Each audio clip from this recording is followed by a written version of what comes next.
Paimon and the Traveler. I've been waiting for you. Whoa, looks like Jean wasn't the only one waiting for us. Klee and Kaya are here too. Oh, it's Paimon and Mr. Honorary Knight. It's been so long. Ah, look who it is. You've caught me completely off guard this time. But then again, it's always a pleasant surprise when you two show up. Guess we were so excited to see Jean again that we forgot to knock. I hope we didn't startle anyone. Wait a sec. You weren't talking about anything that we're not supposed to hear, were you? Hey, stop pretending like we're doing food deliveries. It's been a while since we last met, but I can see you two haven't changed one bit. Don't worry, we weren't discussing anything confidential. In fact, we were just talking about you. Maybe we should let the star of the story explain it in their own words. Yeah! Let me tell it! A few days ago, I was reading Todoko Tales in the solitary confinement room when all of a sudden, whoosh! A letter came flying in through the window. Flying through the window? How does a letter fly? Like a bird does. It was flapping its wings. It could even talk. It said, well, it was a bunch of stuff I didn't understand. You couldn't understand? Then it must have been talking about how to avoid solitary confinement.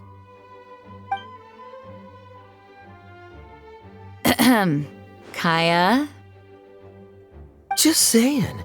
We don't want to let a teachable moment slip by. Okay, I know. Anyway, the letter said, "Oh, Klee, are you behaving? I see you've wound up in the solitary confinement room again." Sorry about that. Mommy is busy these days and can't take you out to play. But there's good news. I have a friend who has very kindly invited you to visit her. Oh, so the letter's from Alice! In principle, yes. But the issue is that Alice's friend lives quite far from here. The letter says that Mom's friend lives in Sumeru. The Knights of Favonius could never agree to send Klee off to Sumeru on her own, but Klee is rather intent on taking Alice's friend up on this invitation. Yeah, I really want to go. You see? So we were wondering, who can we send with her on the journey? Preferably someone who's a reliable hero and with a history of saving Mondstadt. Oh, so that's why you wanted to see us. I do apologize, but Klee gets along with you so well. We couldn't think of a more suitable choice. Sure, we can do that, no problem, right? Can you really, Mr. Honorary Knight? Yay! With Mr. Honorary Knight around, Klee's not afraid of anything! See, I told you that he'd agree. In that case, we'll leave Klee in the trusty hands of the Traveler. And you too, Kaya. You should join them. I noticed you quietly completed that backlog of paperwork we had. You deserve the chance to unwind a little. Oh, so you noticed. Well then, I suppose I have no reason to refuse. Great! Things will go even more smoothly with Kaya around. Still, Sumeru is pretty far. It's gonna be a long journey. Don't worry, Mom's letter had a magic invite inside. Mom says we just have to all shout out where we want to go at the same time, and poof, we'll be there in the blink of an eye. Wow, well that'll definitely make things easier. It only works 3 times though, so we should only use it when we really need to. 3's plenty. 1 for the way there, 1 for the way back, and 1 extra, just for good measure. Sounds very mysterious. I still think we should use it sparingly. After all, we don't know the exact location of where we'll be headed, or what dangers we may encounter on the way. Here's what I suggest. Traveler, you're well connected. I'm sure you must have friends who are familiar with Sumeru. I say we start by teleporting to one of them. It'll give us a chance to test out the magic invite, and also find ourselves a local guide. That kinda makes sense. And since it has 3 uses, there's no point letting one of them go to waste. Couldn't have put it better myself, Paimon. So, do you have a particular contact in mind? Well, we need someone who's familiar with Sumeru and can be our guide, so sounds like we need a forest ranger. And everyone knows that the best place to go looking for a forest ranger is a little place called... That's the one! Maybe we can get Tainari to help us. All right, Gandharvaville it is. Okay, I'm happy wherever we go, especially with Kaya and Mr. Honorary Knight. We should be on our way then. If you'll excuse us, Acting Grandmaster. Yes, let the wind lead. I wish you a safe journey. And Klee... I know. I'll be careful, I promise. Great! Okay, here goes nothing. Take us to... Gandharvaville!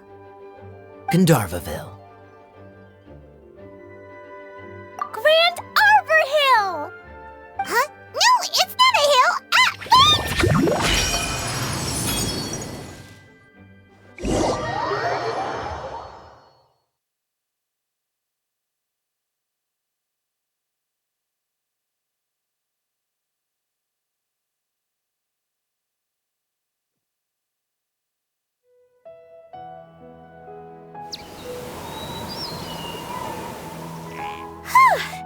We made it!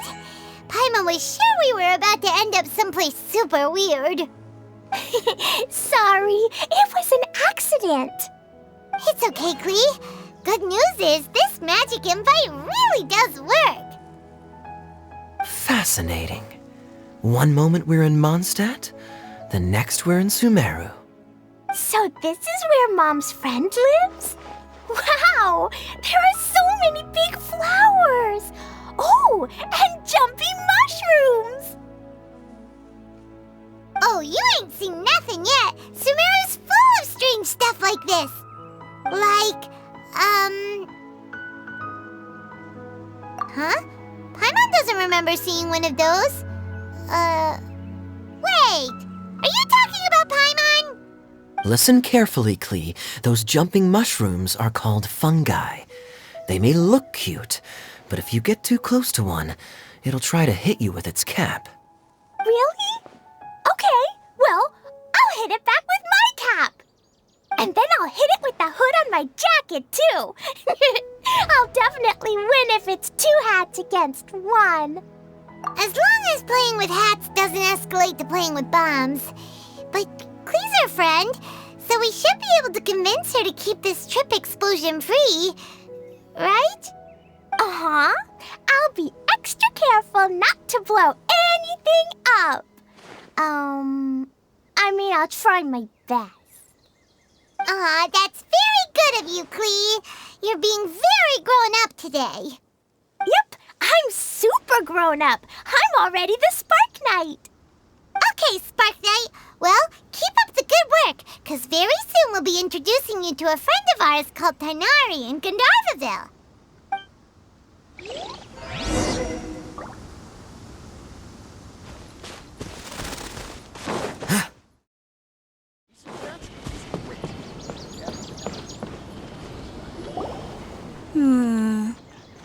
I've definitely heard the other forest rangers mention somebody dressed like that before. I see. Then it looks like my suspicions are correct. Who do we have here? Traveler and Paimon! Huh? Oh, Kaya and Klee are here too! Hi, Kale. It's been ages. Kale, Yula! What are you two doing here? Well, that question's really more for Yula. What a coincidence. I didn't expect to run into a fellow Favonian captain this far from Mondstadt. How's the vacation going? Seriously? Bring the whole crew, why don't you? Is it just Paimon, or does Yula not look particularly thrilled right now? Oh, cool! Great idea! Let's go!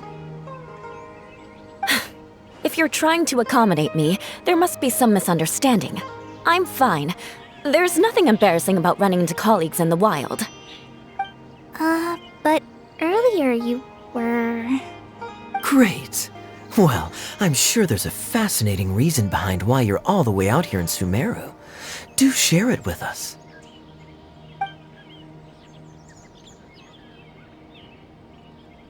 If you must know, it's a little complicated. But simply put, I'm searching for a cousin of mine from the Lawrence clan. He went missing recently, and after searching his home, we found evidence that led us here. He appears to believe that somewhere in Sumeru lies the key to restoring our clan to its former glory. He came all the way to Sumeru for that? What was he going to do, enroll at the academia? I doubt he came here to learn. He's much too old to start getting a basic education now, and from what I know of him, I doubt he has any interest in intellectual pursuits. All he cares about is restoring his clan's honor. Nothing wrong with that idea in principle, but I'm not certain how fanatical he is about it. So, there's no knowing what lengths he might go to. As a knight and a member of the Lawrence clan, it's my duty to make sure he doesn't bring harm to others. Oh-ho! If this is true, then your cousin is quite a man of action.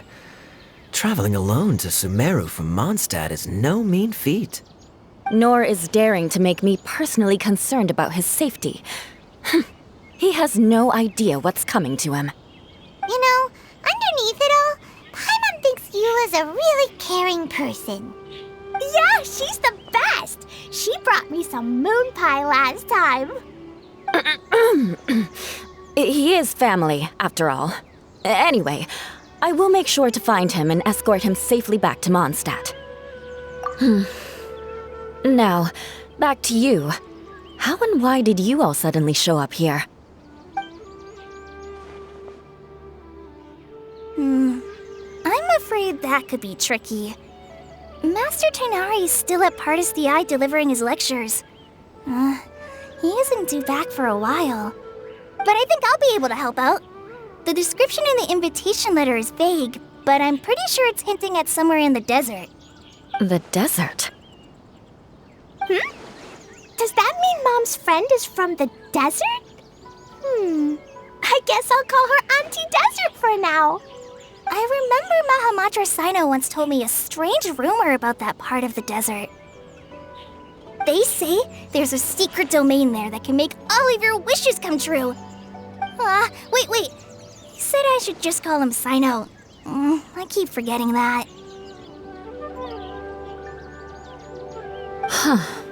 A domain that makes people's wishes come true. Wow. So is it true? Does it really exist? I probably would have believed it a few years ago. But now that I'm a little older and wiser, I think it makes sense to be more skeptical about things like this. This explains a lot. The domain could well be a myth, but he probably figured he had nothing to lose. If you intend to search for this place, then please allow me to join you. My cousin has quite a collection of books about Sumeru desert mythology on his shelves. I highly suspect that he, too, is looking for that domain. Can I come too?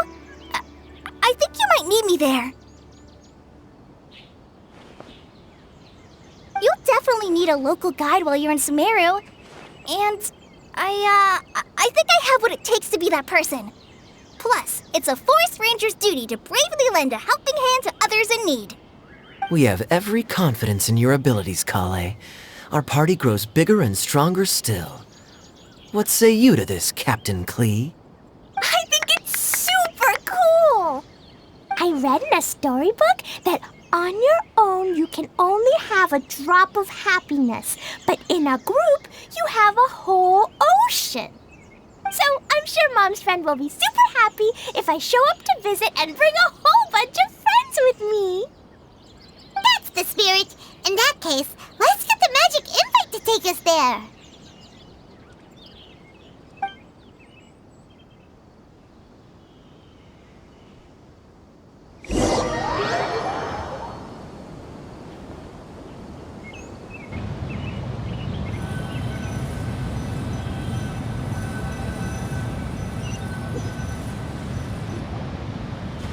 Whoa! This desert is huge! Wow, what an incredible sight.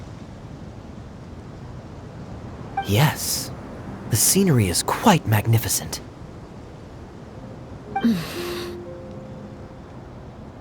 Are you okay, Eula? You don't look so good. I'm fine. Just taking a moment to acclimatize. The air here is much drier than in Mondstadt. This area doesn't look very habitable, and I don't see a domain entrance nearby either. Oh no. I didn't pronounce the destination wrong. Did I?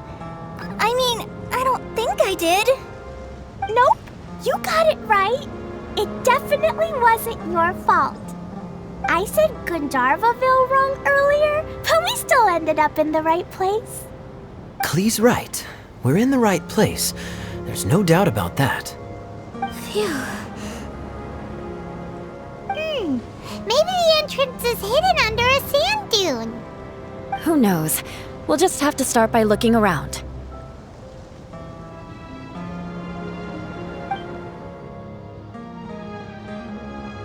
Oh, Paimon's so tired and so thirsty. We should have found something by now.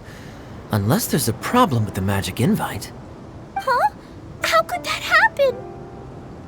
Uh-oh. Did I break it by accident? But I didn't do anything. Todoko will back me up. I'm innocent. It's definitely not your fault, Klee. See? Not even a wrinkle on it. Does Mr. Honorary Knight have an idea? Ah, Paimon knows where you're going with this. Interesting approach. Assuming we're right about this magic invite. That is to say, if it was sent from within the domain, the invite likely has some sort of connection to it. Oh, I get it now. Plus, I know a super special trick we can use. What kind of trick? Can you teach it to us too? Of course. Mom said that if I ever need help, I just need to shout this out loud. Magic invite, Klee needs your aid. Do something now so Klee's not afraid. Look, something flew over.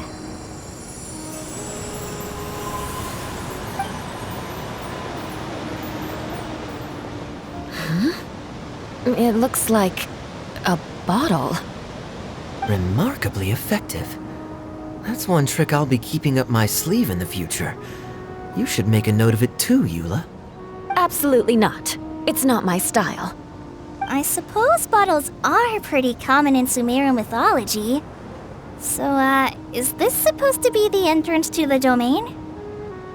A domain? In a bottle? Huh. Well, if there's one thing we learned in Liyue, it's never judge a domain by its cover. Guess there's one way to find out if this really is the way in. Come on, reach out with your hand.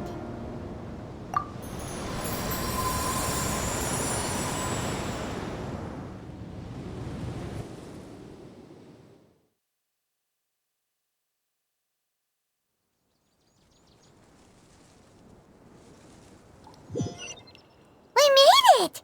Oh, that answers that question. There's a path! I'm gonna take a look! Hey, don't run off and leave us all behind.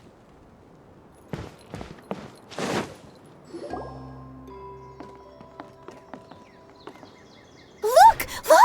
There's a huge garden here! incredible. It looked so small from the outside. Everyone, I suggest that we stop here for a moment. We should take stock of our surroundings before deciding on our next course of action. Since we're in a bottle, has anyone heard the story of the magic bottle? Oh, you mean the one about King Deshret and the genie in a bottle? I've read it before, but I struggled with some of the vocabulary. What's the story about, Kaya? Mom told me a story once about a group of adventurers who went to Bottle Land. But I don't think there was a magic bottle in that one. Don't worry, Klee. I can tell you all about the story of the magic bottle. But if you keep running off on your own, you'll miss all the good parts. Oh, okay. I got it. I'll stay with the group from now on.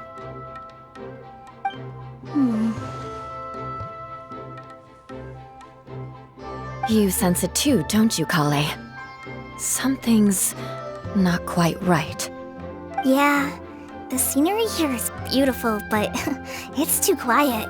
And there's no sign of Klee's Auntie Desert here anywhere. Maybe Auntie Desert lives way further down inside.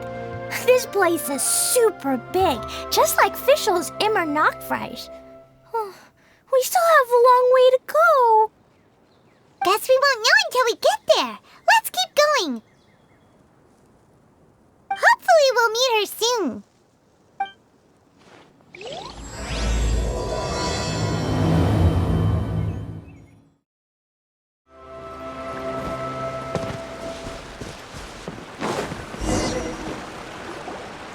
Wow, it's a big ball of water. I wonder what it feels like. Can I touch it? It's so big that we could probably pass straight through it. That's so scary! Stop giving Paimon the heebie-jeebies! Let's not touch it for now. We still don't know enough about our environment. But we can't just do nothing at all, because then nothing at all will happen. I have a feeling that this could be the core that sustains this entire bottle domain. In which case, the moment we touch it, this place will instantly revert to its original size, with all of us still inside. Yikes! Okay. Paimon won't touch it. Jeez. Kaya, are we really gonna get squished inside a bottle? Of course not, Klee. I'm sure the real core of this domain is hidden away in a very safe place. Somewhere like... over there, for example. I was so nervous that I didn't notice that big wheel at all. Wait, who goes there?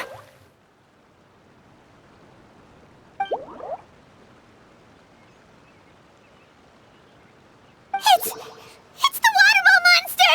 Ah! The water ball monster is real!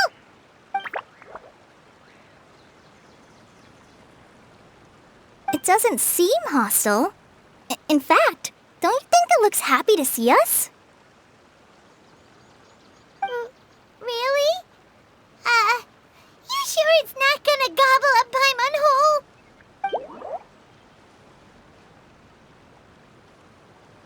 I don't think it's hungry. Are you, Water Droplet?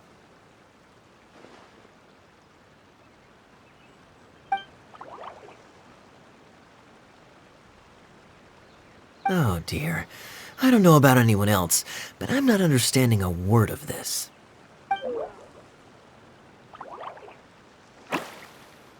Wait! Don't go! Wait for us!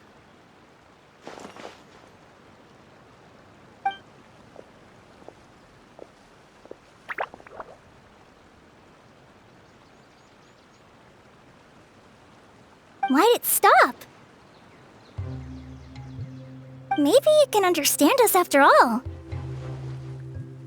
Oh, I get it now. It's leading the way for us, just like the cats in Mondstadt. Like the cats? How so? When you're walking around in Mondstadt City, sometimes a cat will show up on the side of the road. It'll walk ahead of you for a while, and if you're curious enough to follow it, you'll soon find yourself in front of a fine establishment called... Exactly. So let's see where this water droplet takes us. It could be interesting.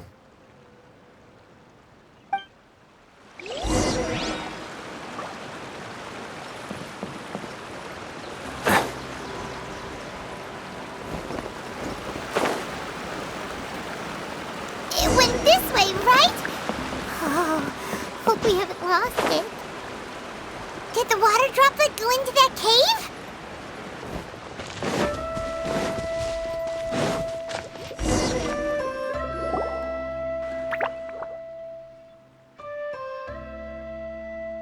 Huh?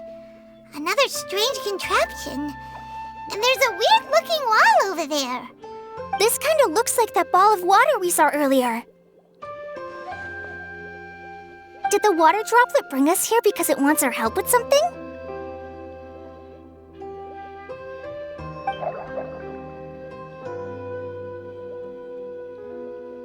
What? Your friend is trapped in the wall?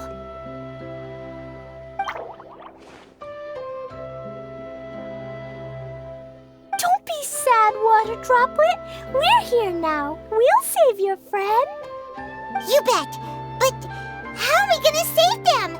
Do we have to break down this wall somehow?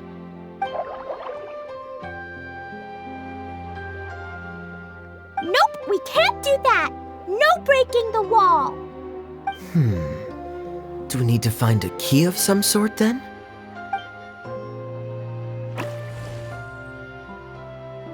Oh no! Where'd it go? Look, the device has lit up. And it's projecting images onto the wall. A two-dimensional space with objects of the same composition as the device nested inside. Yep, what Kaya said, and that's where its friend is. But how exactly do we enter the image on the wall? Maybe we just copy what the water droplet did? But what does that mean? Hold on, I think Klee's onto something. Since the water droplet appears to be the key that activated the mechanism, we may be able to follow it inside simply by touching the device.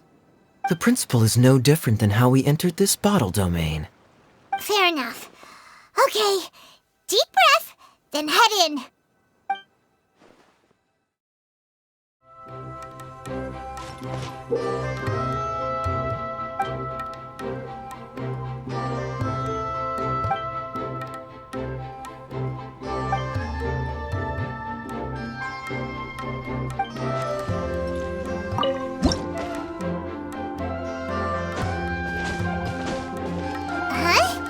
There's a box blocking your way. Wait, is it a reflection of this box in front of the wall? Come back out for a second.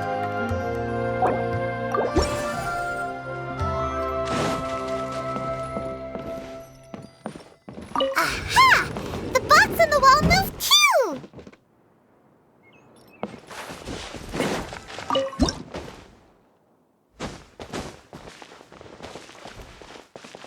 Wow, another water droplet just came out from the wall!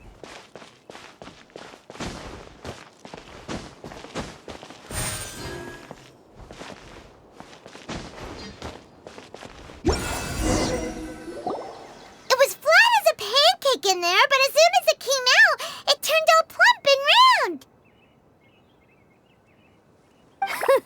Guess it makes sense that the water droplet's friend is also a water droplet. Aw, and they both do the same thing to show they're happy. Water droplet number 2 ran off.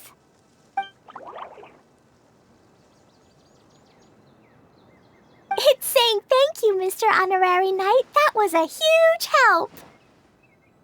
Traveler, how do you feel after entering that two-dimensional space? Any physical side effects? Quit while you're behind. You're clearly fine. Well, I'm just glad that you're okay. Good thing you is here to look out for everyone. Can't say the same for you though, Kaya. You were pretty quick to send the Traveler inside! Hey now, I only suggested that because I was confident that the traveler would be fine. Water Droplet, is there anyone else here besides you and your friend?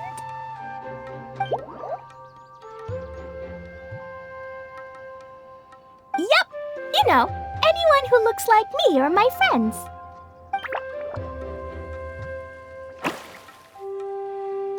Oh, it ran off again! Hopefully this is a good sign. Amazing! Come on, let's follow it!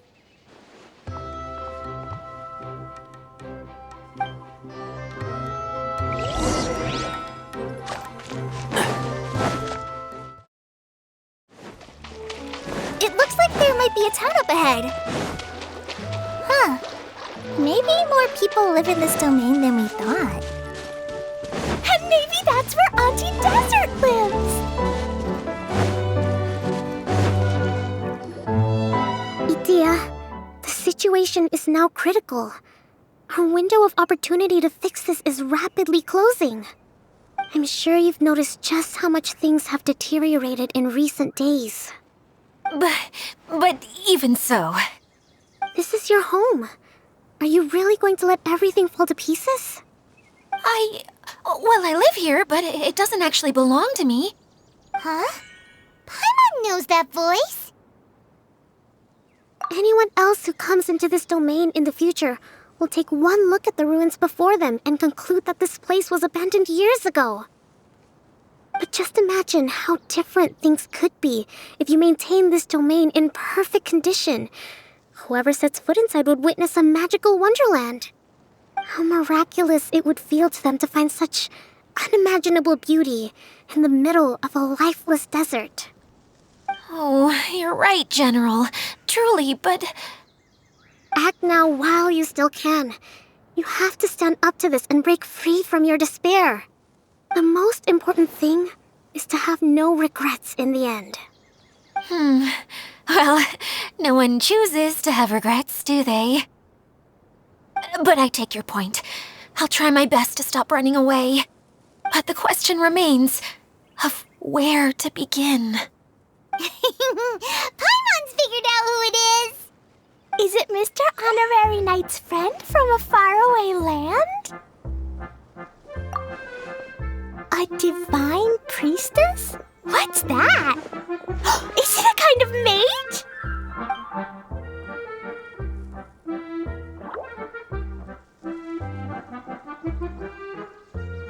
What are you doing here? Huh? We have new visitors? Greetings, everyone! This is the Veluriyam Mirage, and I'm the caretaker, Adia. I'm so sorry that you have to see this domain in its current state of disarray. We are actively working on repairs, and everything will be back to normal shortly. I hope. Greetings, everyone. I guess I should introduce myself too. It's all right. Just leave the introductions to me. I kinda wanted to say hello in my own way. But no harm done. I guess I'll let her do the honors. This lady is a visitor to the domain, just like yourselves. She is a formidable military general.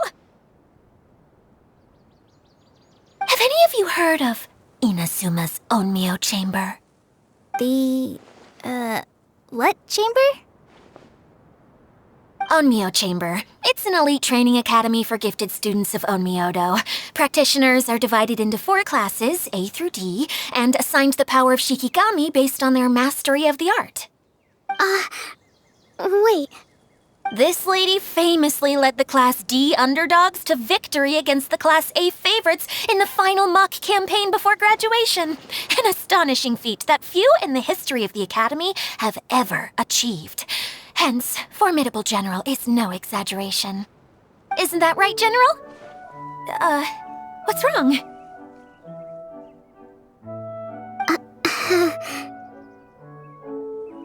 Huh? Wait, so the favorites were beaten by the classy underdogs? Paimon's not completely following.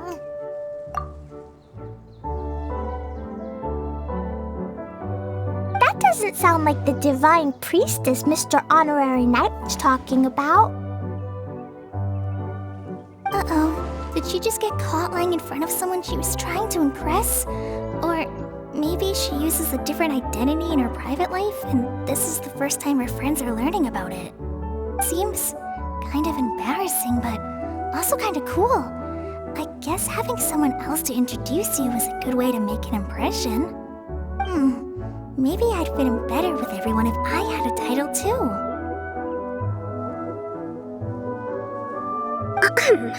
Some people call me a general, but it's just their way of showing respect. My actual name is Sangonomiya Kokomi. Huh? Oh no.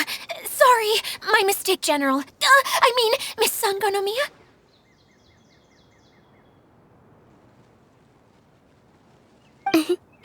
Call me whatever you like, Itia. The only important thing about names is knowing who's who. Oh, I get it now. It's like that story that Mom told me that time.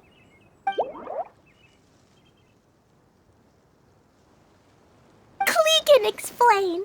So basically, in the story, a big group of people go on an adventure to Bottleland. One of them's called the King, and some of them are called Knights. So, Miss Sangonomiya must be the super smart one who solves all the problems in the story.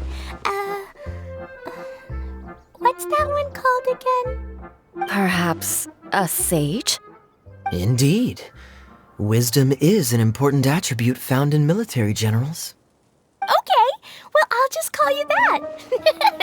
Miss General it is. Fine by me. Sounds really cute, coming from you. At least, cuter than my pen name, that's for sure. Well then, how should I address the rest of you?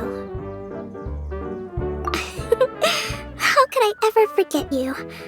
But what about these esteemed ladies and gentlemen accompanying you? I'd be delighted if you could introduce me to them too. Wait, Klee wants a title too. Okay, got it. Klee wants to be a mage, the kind that flies around everywhere. Da-da-da! Whoosh! Kaya can be the master thief. Mr. Honorary Knight can be, the knight. And Paimon will be the fairy who follows the knight everywhere. Master Thief, huh? I did like playing pirates as a child, so I suppose this is an apt role for me. And I must admit, the master part is a nice touch. Hold on a second. Are you saying the position of knight is now filled? Yula can be the sword master who can cut through anything and also gets to wear a super sparkly cape. That's more like it. And Kale can be, the healer.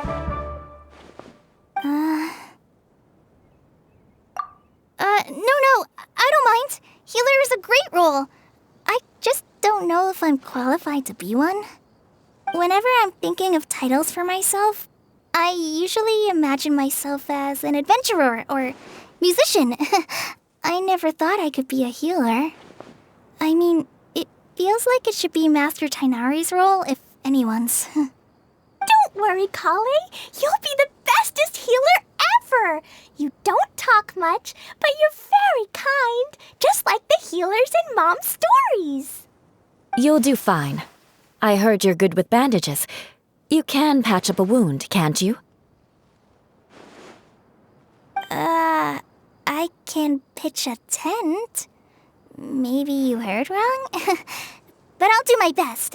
It's my first day filling in for Master Tainari, but hopefully it's the first of many. This is a great idea.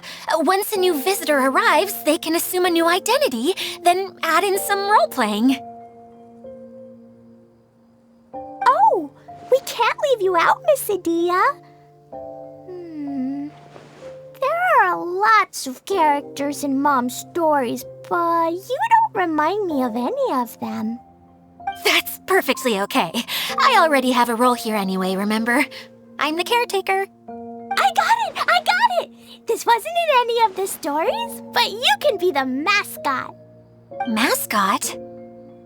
Klee, maybe you could think up an even better role for Miss Adia. A mascot, you say? Isn't that a character that doesn't have to actually do anything and sits around letting everyone else do all the important work? Incredible. You've seen right through me. Sounds like the idea of being lazy is pretty exciting to her. The mascot serves to maintain troop morale, Adia. Don't underestimate your role. Ah, all right. I'll be the mascot then.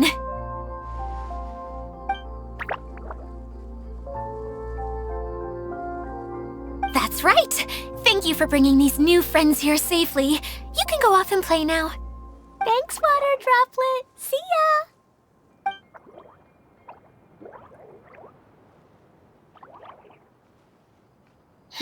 Water Droplet? Is that your pet name for it? I suppose it's as accurate a nickname as any. We keep getting sidetracked, but I believe you were saying something about being in a difficult predicament. Is something wrong with the Veluriyam Mirage? Oh, yes, about that. I'm afraid the entire domain has recently sustained some significant damage. It was as if the whole world was suddenly flipped upside down. A few components went missing from the core, which sustains the domain, and the impact cascaded out from there. Needless to say, many things in the Veluriyam Mirage have now stopped working. Just days after I agreed to let my friend's daughter come and visit too. When she gets here and sees the state this place is in... Oh, so you're Mom's friend? Hi, Auntie Desert. I'm Klee. Here, I brought the magic invite, see? Huh? Wait, so you're... Look how dilated her pupils are. She must be very surprised. Yeah, and not in a good way. Mom's the one who sent me here. She's the strongest mage ever. She said that her friend lives in the desert. You live in the desert, so that must be you. Right, Auntie Desert? Ah, I see. So being a mage runs in the family. You're Alice's daughter? Oh, I just want the ground to swallow me up right now. Wait, that's it. I'll hide myself away in the core of the domain. Hide there until this all blows over. See you all in 100 years. Adia's really going through it. She's like a shriveled little forest fungus, hanging its head in shame. Kale? That's a harsh analogy. Where'd all that come from? Don't worry, Auntie Desert. Klee's here to help you. And all my friends will help too. Just take a deep breath, and then another deep breath, and all your worries will fly away.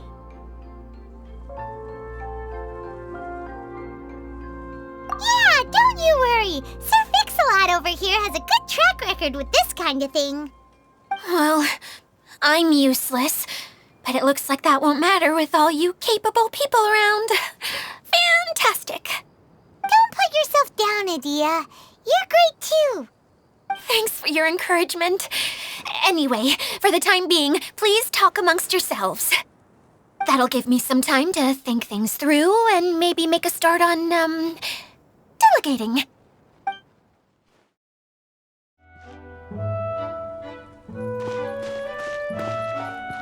Hi, Miss General. Mr. Honorary Knight says that you're from Watatsumi Island. What's it like there? There must be loads of fish, right? Wait! You look kinda like a mermaid. Are there fish in your family? Oh, sorry to disappoint you, Miss Mage, but I'm just an ordinary human.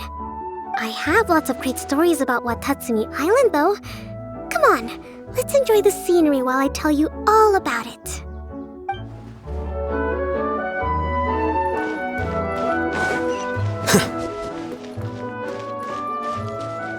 Feeling nervous, Kale? Well, it's your first time as a guide, after all. Oh, no, not at all. I'm just, still settling into the role. So I was thinking about how to talk more like Master Tainari. Well, the easiest way to imitate someone is to start with their most common turns of phrase. Oh, okay. In that case, put that mushroom down. Now, it's highly poisonous. There you go. With just a few simple words, you've captured your master's personality perfectly. Anyway, what about your role? Don't you mind being the master thief?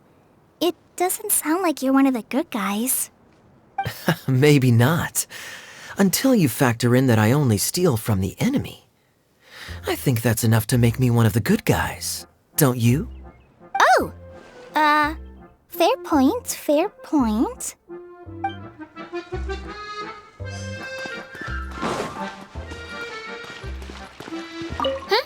Who else has visited the Veluriyam Mirage recently? There was someone from the academia who came not long ago. A Kasharawar scholar. Blonde hair. Architect, I think. He was a huge help and redesigned many of the buildings here. Although he was always grumbling to himself, he was extremely diligent in his work. What a kind person. I could tell that was a sensitive soul. A lot like me. Sorry. Please pretend you didn't hear that. I'm, of course, a very strong and resilient person. After him, an aristocrat from Mondstadt showed up, then Miss Sangonomiya. Unfortunately, everything here suddenly started changing before I had the chance to be a good host and show them around. Do you know where the Mondstadt aristocrat is now? If I remember correctly, he headed north after the incident. It's a pity we're having all these issues. If we could get everything working normally again, I could probably locate him in an instant. Still, not to worry. There's nothing dangerous here. Hey,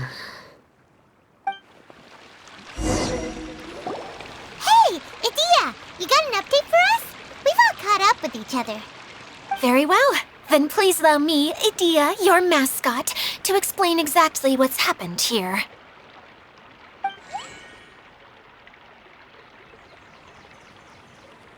Basically, this entire domain is powered by a device called the Central Hub, which you all saw earlier. But following a major incident, several key components from the Central Hub came loose and went flying. 4 components, I believe, which has caused the Central Hub to stop turning. Oh, so that thing's supposed to spin? Yes, it definitely shouldn't be frozen still like it is now. At least, that's not how it was when I first got here. Oh, I've done such a terrible job of taking care of it, it's so embarrassing. Hey, everything's gonna be okay. So, we need to fix the big wheel up there. And to do that, we need to find the missing parts. Right. I do know where one of the parts is. It landed not too far away. But the rest all landed in different areas. I'm afraid you'll have to go and look for those. Now, as the caretaker and your mascot, I shall announce your respective adventure duties. You can just be yourself if you want. No need to force the whole role-playing thing. Oh, I see. Okay, so I was thinking that maybe Swordmaster Eula and Healer Kale could investigate the northern zone, if that's okay? Fine by me. I was going to be looking for my cousin there anyway. I'll be your backup, Eula. I know you usually team up with Amber, so I'll try my best to fill her shoes. Oh? Well, this'll be fun. Let's see if a forest ranger can outperform an outrider. Master Thief Kaya and Mage Klee, if you could earmark some time in your busy schedules to search the West Zone. Earmark? What does that mean? It just means we mustn't forget to do it. Don't worry. We can handle that. Finally, we have our General, Miss Sangonomiya, and our Knight, the Traveler. If there's no objections, please come with me to retrieve the first component. Wow, spoken like a true knight. Then, for my part, my strategic mind is at your service. All right, well, if anyone finds anything, come back here and we'll regroup. Please take care while you're out on the road and look after each other, especially our little mage here. You got it! I'll take extra special care of Kaya. I'll be on my best behavior. Okay, we'll leave it there for now. You two, please follow me. I remember seeing it just behind the central hub. So, how come you didn't bring it back when you first saw it? I'd have been more than happy to, if this one component was enough to fix the whole domain. But with 3 other components to find, I suddenly felt overwhelmed by how much work needed doing.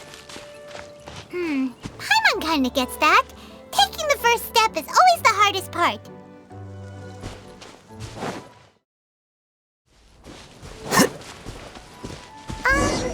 Hey, so Paimon's been meaning to ask, what brought you here, Kokomi? Oh, well, things have quieted down in Watatsumi Island for now. So I thought I'd take the chance to get out and see more of the world. You've traveled a pretty long way. Why Sumeru? I figured that I needed to venture further than usual to really broaden my horizons. Well, that's one reason anyway. I can explain in more detail another time. Okay, this is the spot. Now, I'm sure you're both wondering, but where's the component? There's nothing here. Oh, where could it be? Oh, it's that lamp thingy, right? Water Droplet showed us how that works already. Yes, that's the one. There goes my big introduction. Showing people the ropes is supposed to be my job. Oh, I can't believe I'm being shown up by a Hydro Eidolon. Cheer up, Idia. The Hydro Eidolon can give a basic demonstration of how to use things, but beyond that, it can't communicate. That's where you come in. Your descriptions can explain everything in full, vivid detail. Paimon forgot how persuasive Kokomi can be when she really wants to. Sometimes having a genius strategist around really comes in handy.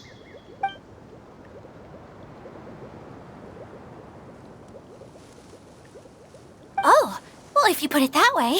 Well then, just pretend like you've never seen it before, and I'll tell you all about it. This is called the streaming projector. Everything here in the Veluriyam Mirage was made using this device. All you need to do is place an item in the projector, and you can construct a corresponding item based on the shape of the original and your imagination. At least, I think that's what it used to do.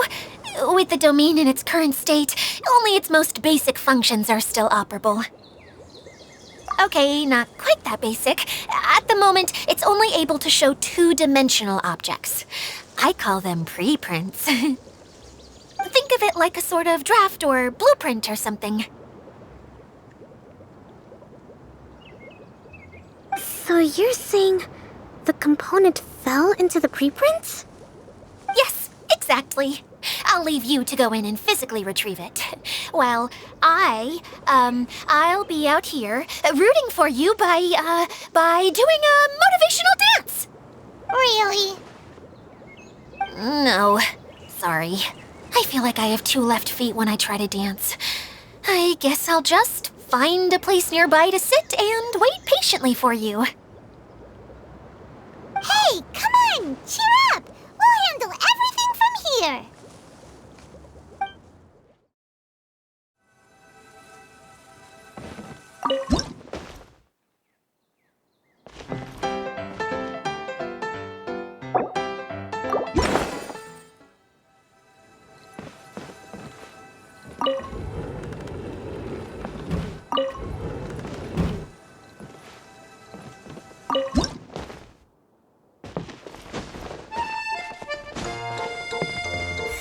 Doesn't look like the component is in here.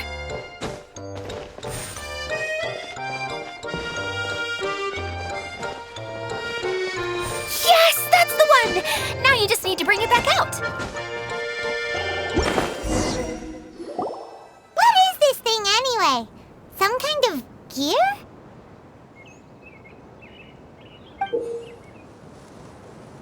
And why is it so small? It doesn't look like it belongs in that huge wheel. It's hard to explain, but I assure you that it's definitely one of the components. So that leaves 3 more components missing. Every journey begins with a first step. I think we're off to a good start, and things should keep going smoothly from here. You really think so? I suppose you're right. She did manage to defeat Class A at the Onmyo Chamber, after all. You don't need to keep bringing that up. Anyway, thank you for all your help. I'll take this and start trying to repair the central hub. You two may as well head back to town. Oh, why am I so clumsy? Once again, I was no help at all. The least I can do is try and handle the actual repairs.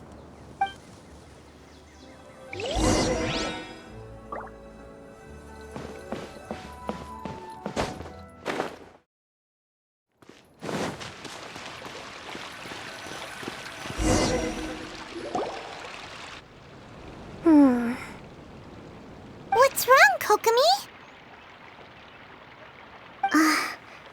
I'm just a little confused.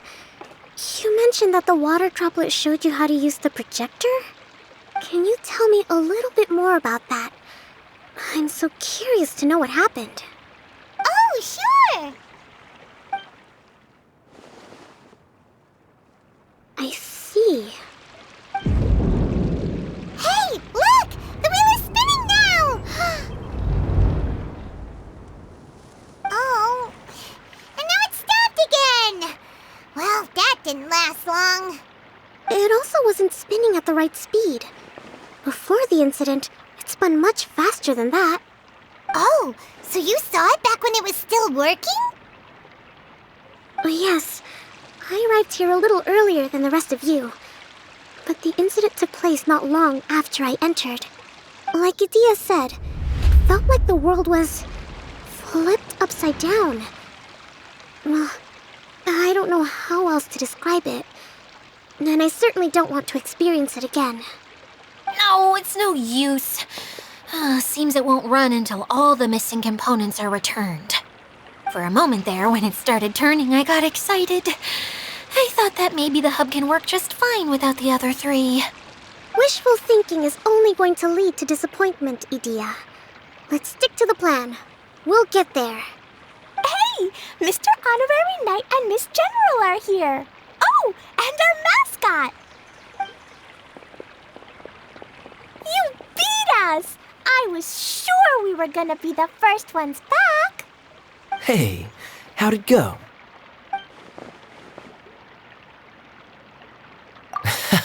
Impressive.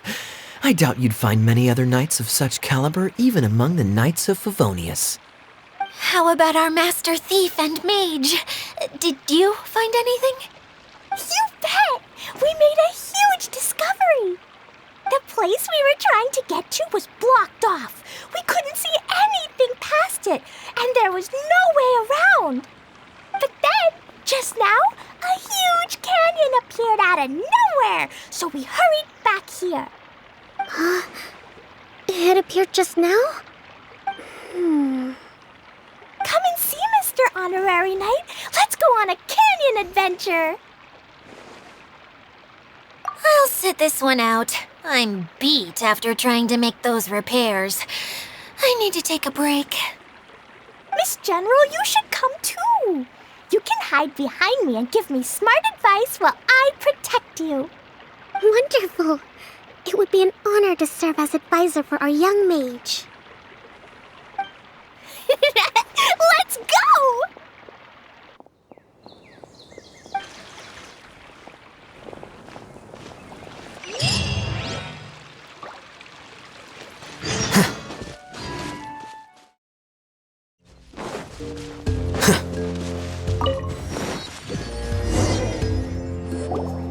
Here it is! See?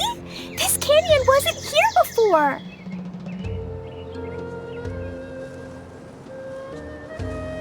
Just before the canyon appeared, I heard a faint sound, like something mechanical turning. Kerchuk, kerchuk, kerchuk. Could it have been the central hub? That would mean this canyon appeared after it started spinning. Hey, you, oh. New guys, huh? Oh, hey! Paimon didn't realize anyone else besides Adia lived here. You actually saw her? She's barely shown her face since everything started falling apart here. Excuse me for asking, but who are you? Oh, right. I didn't introduce myself. I'm Ferdinand. Me and my brothers look after this whole zone. Well, we used to, until this whole domain was, like, flipped upside down, or whatever. The method we were using to make the carts and tracks stopped working after that. Adia is working on repairing the domain. We were just with her before coming here. Really? Huh. I assume that she'd be curled up in a fetal position somewhere, hoping all her problems will magically disappear on their own. Good for her.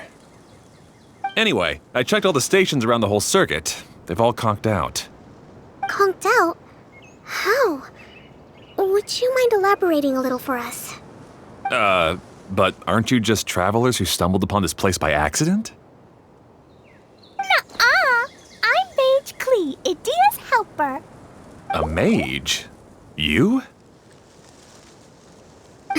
Allow me to explain. Okay, I gotcha. Well, right now the more helpers we got, the better, I guess. Anyway, our first priority is to get the carts here up and running again. Oh? And why is that? The roads here twist and turn so much that the best way to get around is by riding the rail tracks instead. Let me show you. This is what we used to make them. Did Adia bring you up to speed on these things?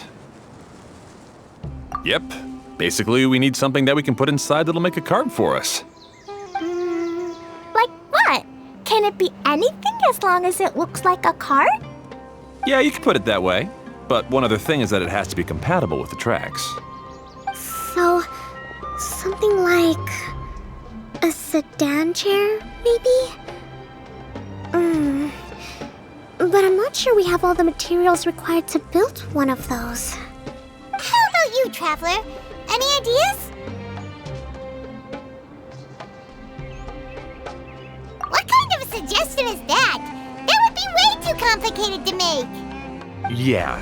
Sorry, I don't think we have the right materials for that.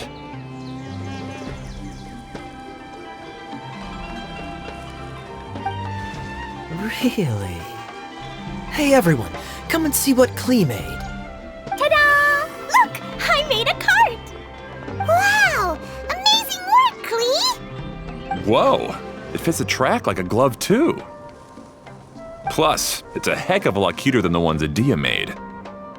I just wanted to give it a try, and suddenly, boom! There it was! Paimon's gotta ask, what exactly did you make your cart from, Klee? I used Jumpy Dumpty.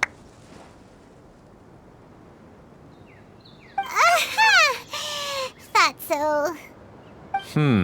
Is there a problem or something? If not, then let's get ready to leave. It's just, this cart is made from, It's a bomb or something, isn't it? Yeah, I gathered from your conversation that Jumpy Dumpty is a little more volatile than the cute name suggests. It's okay, though, because the end product only takes on the general look of the source material. So to be more specific, while different materials have different properties, most of them aren't transferred to, It's okay! No need to delve into the theoretical stuff. Paimon just wanted to make sure we aren't about to end up like the, flying fish of Starfell Lake. Huh?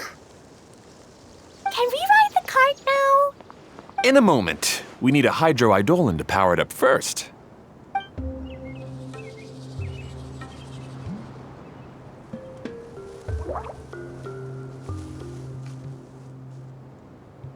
Okay, she's ready to roll.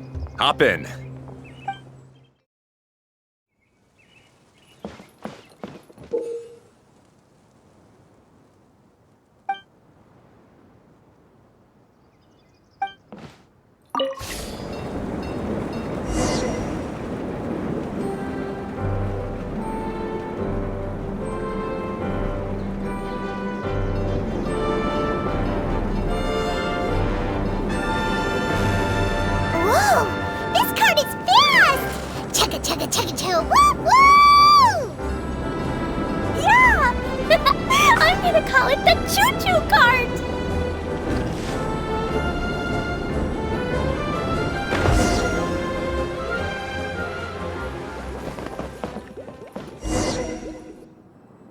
track is damaged up ahead. We need to make some repairs before we can go any further. Yep, looks like it's all reverted to a preprint state here. Do you know why that happened? Everything in this domain starts as a preprint and only takes shape after being illuminated by the streaming projector. But the hydroidolin that forms the tracks here has been trapped in the print. So someone needs to go into the preprint and rescue the hydroidolin, right? But the projector here is sealed off by a giant bubble. That's the hydroidolin's way of protecting the device from damage. If the streaming projector broke, then we'd be seriously stuck. Aha! So for step 1, we need Water Droplet to help.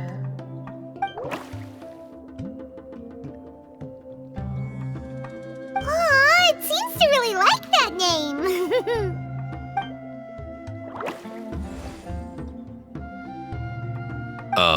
Any volunteers for step 2? Leave that to us. We know what to do.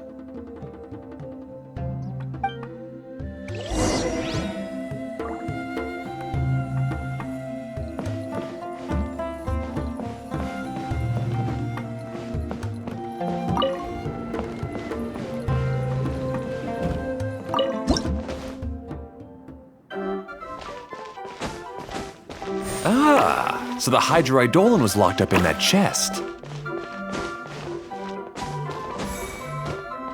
Aw, it's completely empty.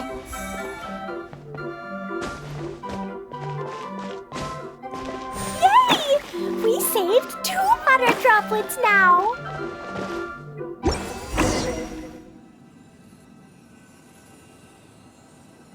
Whoa, Water Droplet just transformed into some new tracks.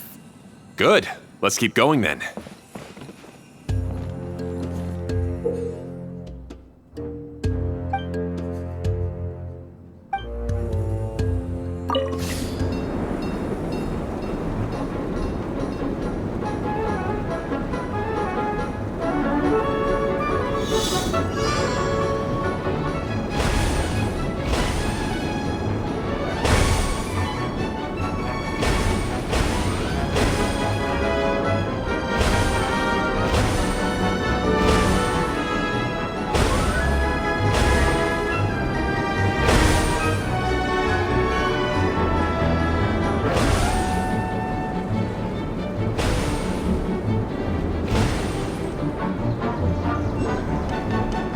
Hey, Ferdinand!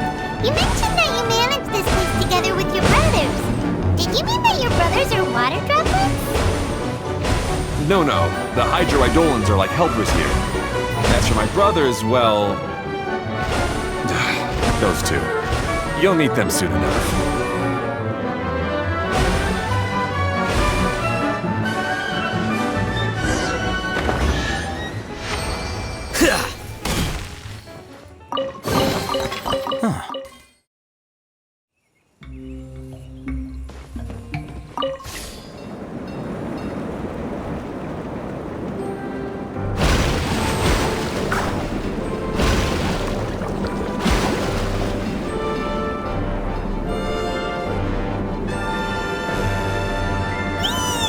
Look!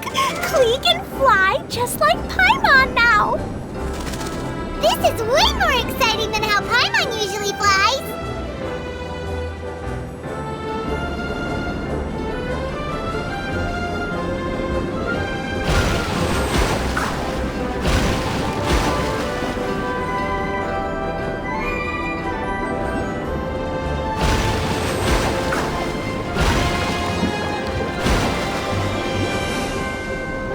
Seems we've just about finished repairing the station and the connecting tracks. Let's go check the track switcher now. It's over there.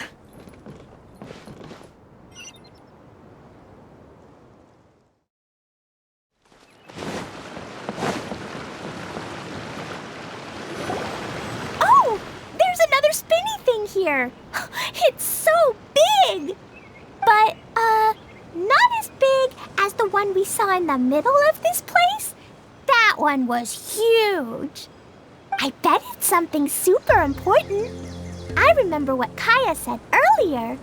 Very good, Klee. You're using what you saw earlier to make observations, like a real adventurer. It appears to be a system that rotates to switch tracks. That's right. Originally, all you had to do was flip this switch and the junction would rotate. But it seems Jeremy still hasn't fixed it yet. He sure talks big, but when it comes to actually getting things done... Is this Jeremy you mentioned one of your brothers? Yeah. When I talked to him about repairing the tracks, I suggested we start with the station, but he said we should start at the junction. Really, it made no difference which one we started with, but he just had to turn it into a huge argument. He always treats me like I'm a fool and disagrees with anything I say. Let's see what he has to say now that I've already fixed the tracks. If you ask me, you're clearly a sharp person, Ferdinand. Yes, finally someone who can recognize that, rather than just shrugging off my ideas. Come on, let's make our way to the junction and see what he's up to. I bet he's still fretting over what to do.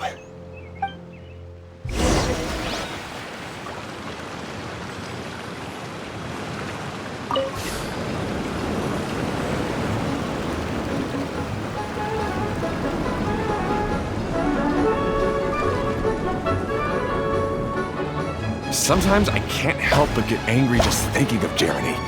You should have seen him back in the sandstorm.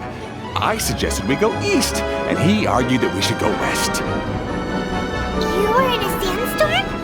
What happened after that? We separated and each went our own way. Lucky for us, we stumbled across this domain. Otherwise, I'm sure we would have been buried in the sand.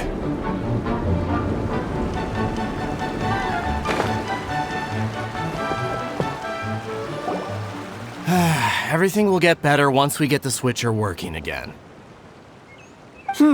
Still stuck here just as I expected. Well, did you make any progress? Didn't I already tell you? Just have the hydroidolins fix the junction and then make a new cart. After that, we can use the junction to... Wait a minute, how did you get here? It took a lot of effort for me to climb all the way up here. The answer is standing right in front of you. Yeah, sure. Those travelers must have helped you. You never get anything done on your own. You always get someone else's help and then try to take the credit for yourself. You're one to talk. What have you managed to accomplish, huh? You were here just moping around all day. Whoa. They started arguing the moment they saw each other. But aren't they supposed to be brothers? Me? His brother? Hardly. All right, Jeremy. That's enough. Fine. I'd rather be focusing my efforts on fixing the track switch rather than arguing anyway. You should calm down too, Ferdinand. Let's all focus on the situation at hand. Any personal problems can be settled later. Fine.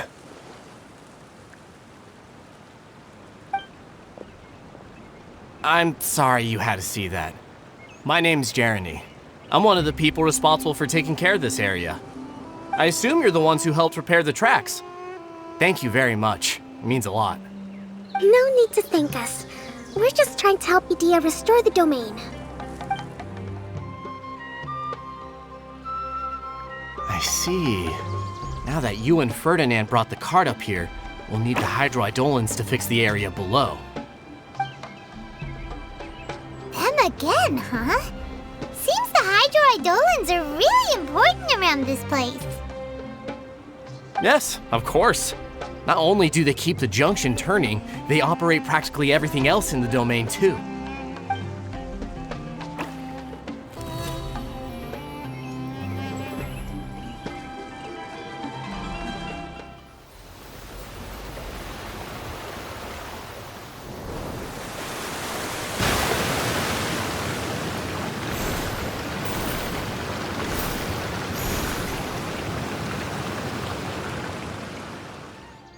All right. Seems most of the tracks and junctions have been repaired now. Yep. So maybe it's time you give credit where credit is due, What? You think you deserve the credit? If anything, we should be thanking these travelers. You... Well, either way, you're not the one getting any credit. You're always quick to criticize my ideas and push your own, but you never actually get anything done. And what about you? Don't forget it was Hado and I who took care of the mess that one time you impulsively tried one of your brilliant ideas. Speaking of Hado, wasn't he with you? I left early this morning. I assumed he'd be with you. Seriously? Couldn't you have at least looked to see where he was before you left? Hey, come on! You didn't see him either, so what's your excuse?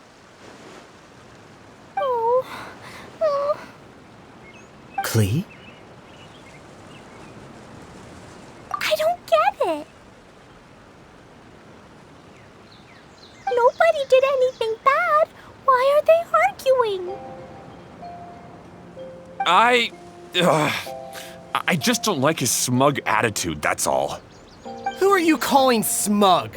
If anything, you're the one who's making such a big fuss right now. All right, I think we've heard enough from you two. If you insist on bickering, then I'd suggest you go somewhere else. Otherwise, I'll just cool you two off myself. Fine.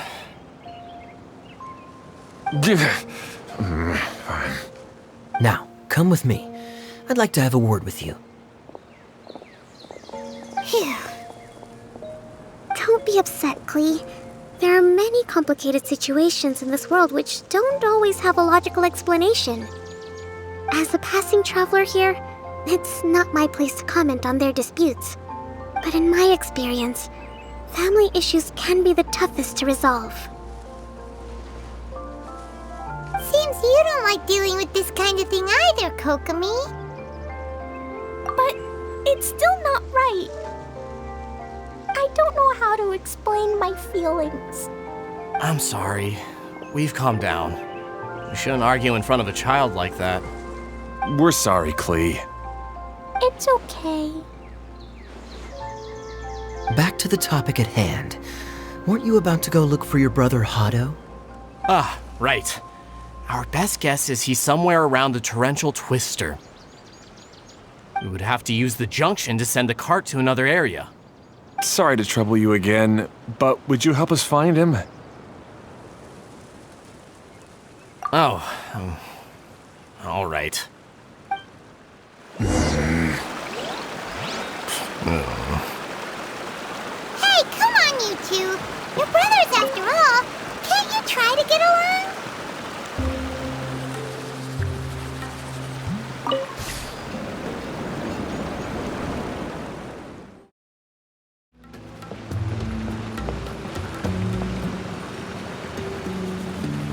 Okay, this is the end of this track segment. Otto should be nearby.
Here you go.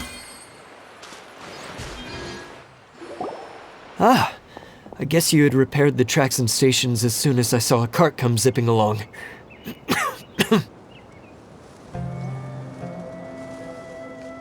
Now that the tracks, station, and carts are all repaired, we're about ready to reopen Torrential Twister. It'll be good to see my design back in action again. You're in no condition to be out running around like this, Hado. Yeah, but these are unusual circumstances. That's true, but you should stop to think things through. Exactly. If there's anything that needs to be done, you can just let Ferdinand and I take care of it. You and Ferdinand? Together? It would be a miracle for you two to do anything together without fighting. Hey, that's between Jeremy and me.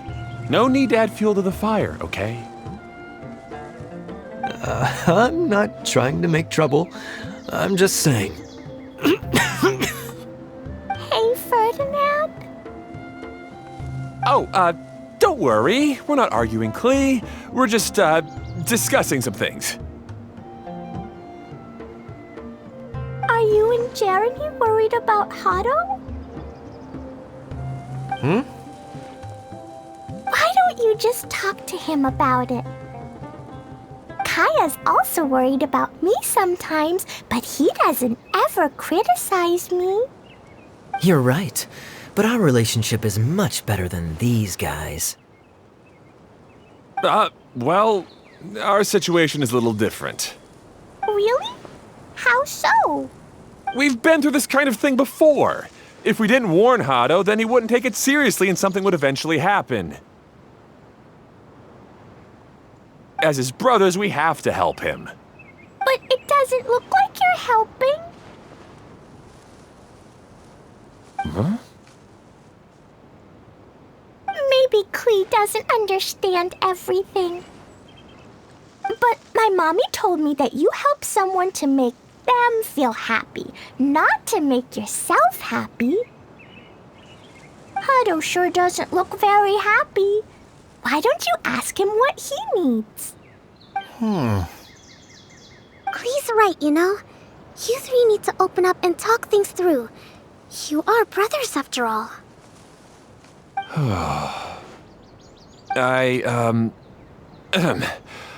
I've always cared a lot about you, Hado. Just like when we were back in the desert. You suddenly passed out and Jeremy and I started arguing. Eventually, all three of us ended up in this domain. I'm just worried that something similar could happen again. If you were to pass out and with nobody around to help you. I know, but this domain is nowhere near as dangerous as the desert. I was thinking that if I could handle these problems myself, then you two wouldn't have to argue about anything. If it weren't for my poor health and lack of energy all the time, then I wouldn't have always been such a burden on you two. No need to feel guilty, Hado. This was our choice. The three of us love adventuring. No one is a burden on anyone. Isn't that why we came up with the idea for this area? I would do the thinking, Ferdinand would use his muscle, and you would... Draw the blueprints and build tracks. It'll be a safe way to see all kinds of amazing scenery. Yes, that was the plan. See? Doesn't it feel better just to get along? Hey, what are you trying to say? You make it sound like I've only been trying to talk myself up. The choo-choo cart is great, Ferdinand. Really? You know, Klee, having the car zip along the tracks was my idea. Yeah, what an amazing idea. You're so smart. Hey, Klee, do you want to ride even more fun carts? Yay! Let's ride more! Looks like all three of them are trying to win Klee's approval now. Klee hasn't realized it yet, but her innocent, childlike nature is very powerful. It can inspire and even help heal others. Hey everyone, please come with me. We need to get the hydroidolin in the cart to help us.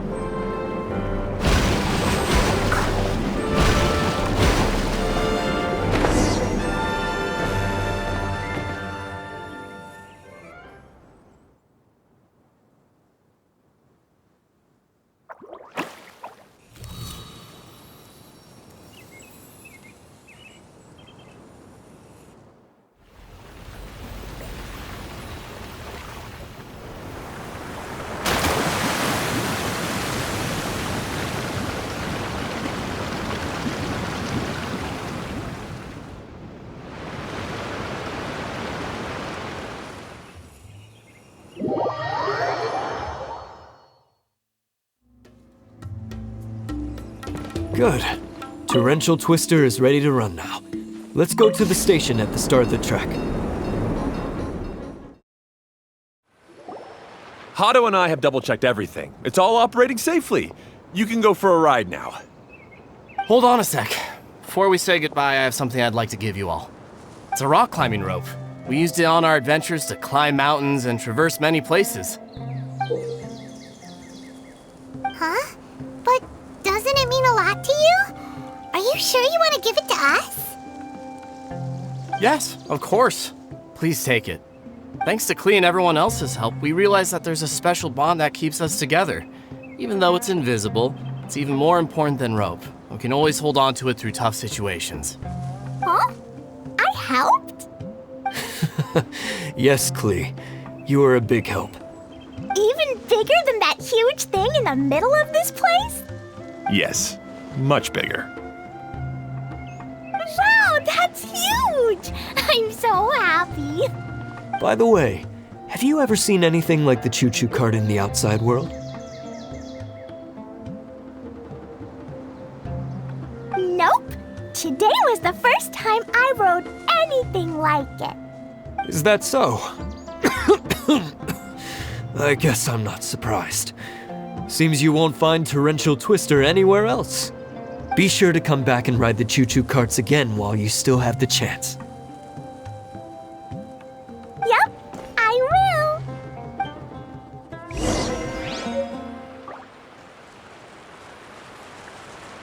will. Be sure to come back and visit Torrential Twister again. I hope you enjoyed it.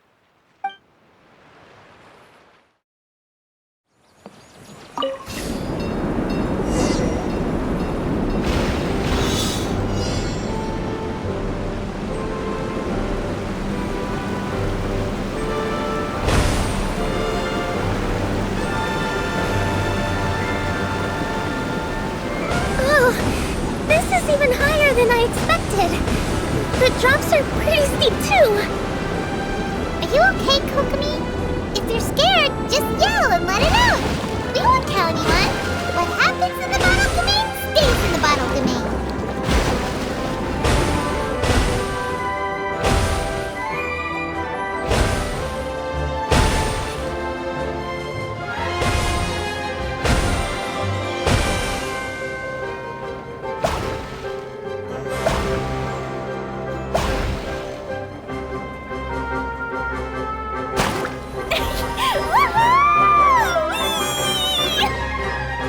Looks like Klee's having the most fun.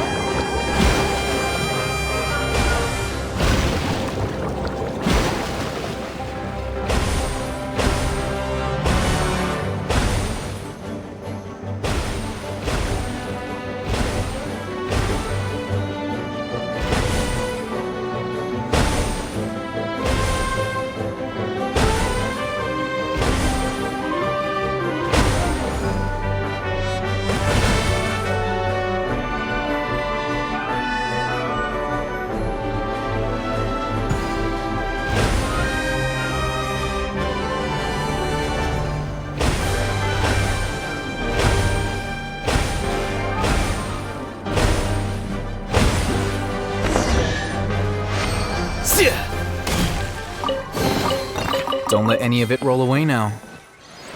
That's so much fun! Klee can fly across the sky like a real mage now. Guess that sorta makes sense. Wait, but if being able to fly makes you a mage, what does that make Kaya, since he's here too?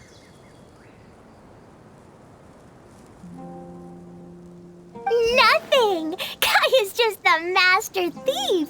Don't you remember, Paimon? Oh, right. Guess it slipped Paimon's mind.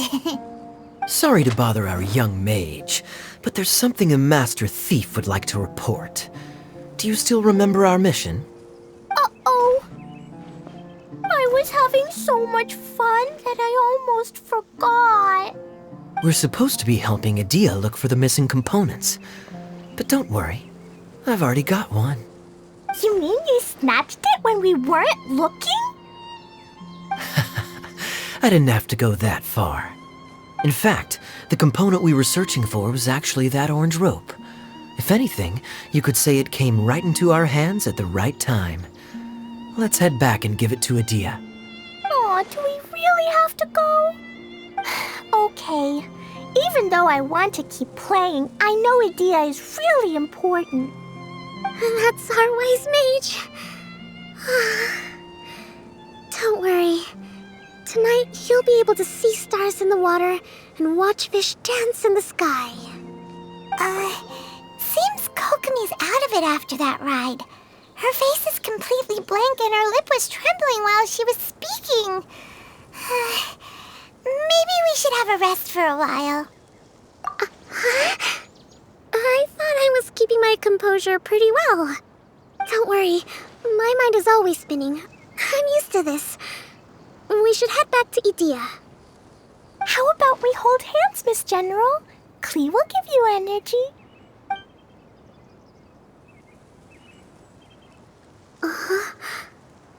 After holding Klee's hand, the stars in the sky and the fish in the water have all disappeared. I must have been seeing things from riding the cart. What are you smiling about, Kokomi? Nothing. Nothing at all.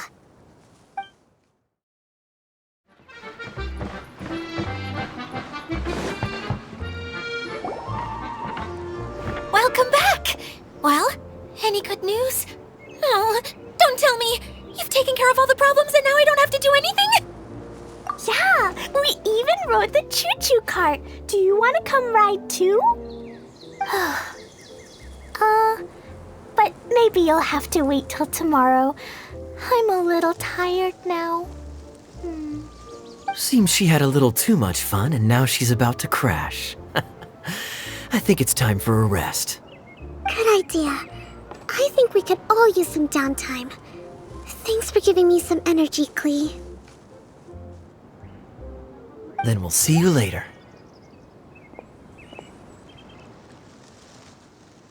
Bye, Mr. Honorary Knight. Bye, everyone.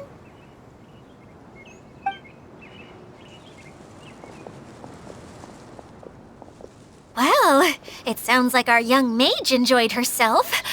I'm so happy that she had a good time. So, back to the missing component. Did you bring it? You bet! Kaya said that the missing component was this orange climbing rope. It just occurred to me that you probably ran into the three brothers while you were in the canyon. If I remember correctly, the two eldest brothers were taking their sickly younger brother on adventures when they ran into a sandstorm and ended up here. They were all arguing with one another when they first arrived, but it wasn't long before they broke down and were huddled together in tears. They sure must have a lot of energy to keep up their bickering and adventuring every day. I'm a little worried about them, yet quite envious of all that energy. You almost sound as if you're reminiscing about old friends, Idia. Yes, I've known them for quite some time after all, but I seldom go to that area. You can hold on to the rope for now, Traveler. I have no use for it until we have the other components. By the way, Eula and Kale have also returned, but I'm afraid they weren't able to make much headway. They mentioned that they would like to head to the jungle north of here, once you have all rested up. Now that I've told you everything, I'll go rest. I'll go and check on the situation in the remaining two areas. Do you need me to accompany you? No, it's all right. You've already accomplished a lot today. You should rest up.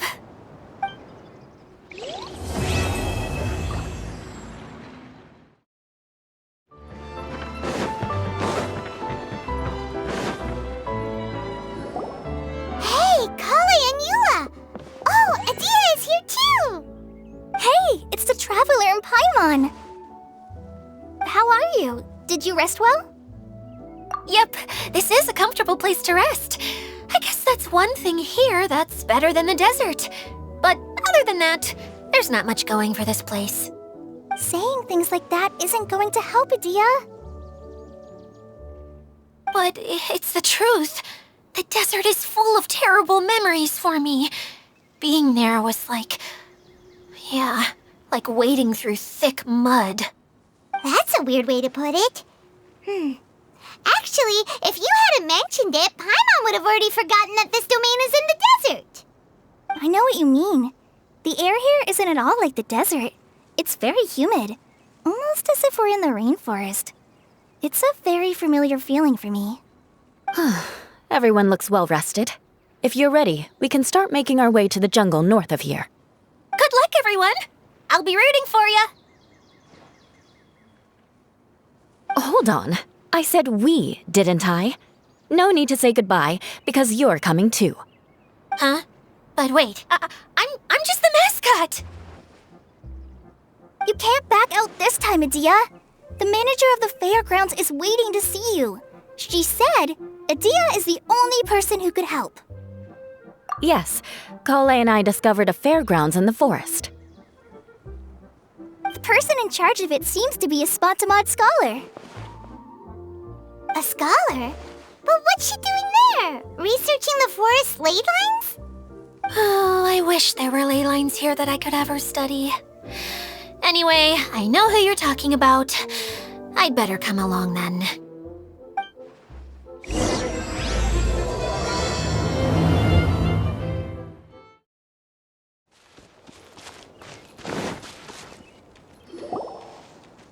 Finally, someone has arrived. Sorry to keep you waiting, Maimuna. We've brought Adia with us. Thank you, Kale.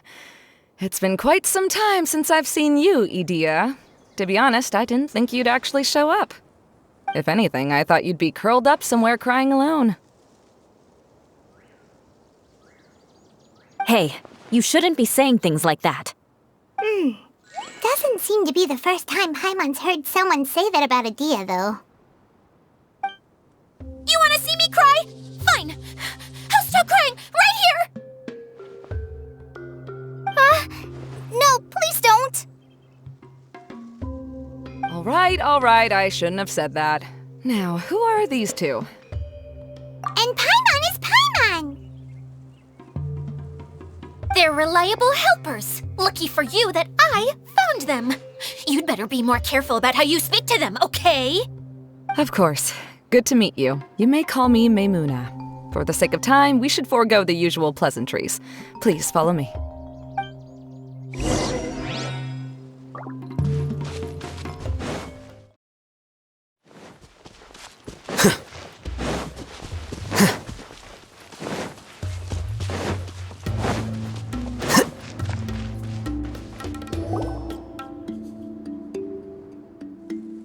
Wow!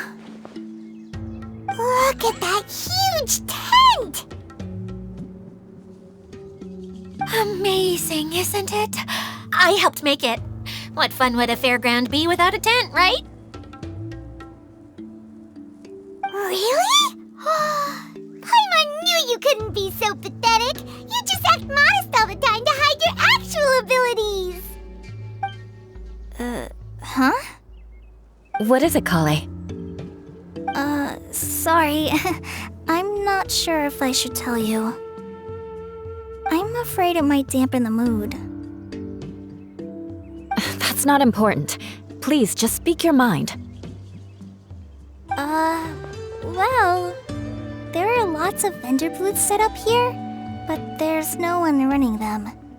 In fact, there's no one at this fair at all. It looks pretty deserted. The truth is, this used to be an exciting and bustling place. But just a few days ago, something happened, and it seemed like... Like, the world was suddenly flipped upside down? Yes, exactly. Something fell from the central hub into the tent and knocked down the crystal light that was hanging at the top. Oh, the crystal light. I remember a certain someone said that we should have beautiful lights to celebrate at a fair, and made us that crystal light.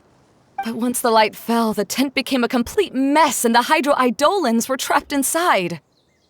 Just when I was at my wit's end, a man from the Lawrence clan came and offered his assistance. Wait, he offered to help you? Yes, and he refused to listen to any of my warnings. He just walked straight into the tent, and then... Yes? And then? Yeah! Don't leave us hanging here! What happened? And that's it. He became trapped inside along with the Hydro-Eidolons. Oh no! We have to do something! We can't just leave him there, Maimuna! I know, but the situation inside might be more difficult than you think. You should mentally prepare yourselves. Just talking about it is a waste of time. Since we're already here, let's go and scout out the situation ourselves. All right, this way, please.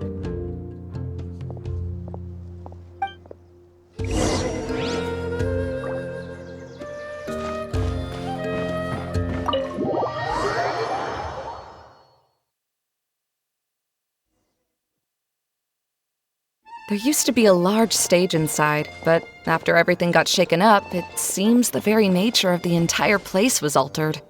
The lamps and crystal light that were hanging above have all fallen down, which makes repairs near impossible. Wait, so you mean it's difficult to move around in there? Yes, mainly because of the lights. Do any of you have experience being on stage? Once the stage lights turn on, everyone's attention is focused on you. I can't stand that feeling. Having everyone's attention focused solely on me would just make me feel terrible. Me too! I'm no good at speaking in front of people. And then to have everyone staring at you. Oh, just the thought of it makes me shudder. Sounds like you have some things you haven't been able to let go of yet. Please don't laugh. I'm trying my best to change that, but there are still some things I can't overcome. Like when there's a lot of people around, or when people are staring at me. No, there's nothing funny about that. And you know what? It's not a bad thing to care when other people are looking. That's my opinion anyway. Think about it. Only people who have high standards for themselves would worry about failing to meet others' expectations. You have many good qualities, Kale. I bet if you had to learn dance since childhood like myself, then you'd be an even better dancer than me. No way! That would be impossible. I can relate. I know exactly how she feels. Maybe we should find a time for you to learn with me. And one day you will become an outstanding dancer too. By that time, you'll be so focused on performing your beautiful moves that you'll no longer worry about an audience watching you. Wow. Yula's so passionate about this that she's practically glowing now. Really? You do that? You wouldn't think I look stupid and secretly laugh at me, would you? You really think I'm that kind of person? Fine. Vengeance will be mine. Oh, no! Of course not. Alright, please teach me. Seems there's no need for me to warn you again. Anyway, you just need to open the curtain and you'll be able to see the stage.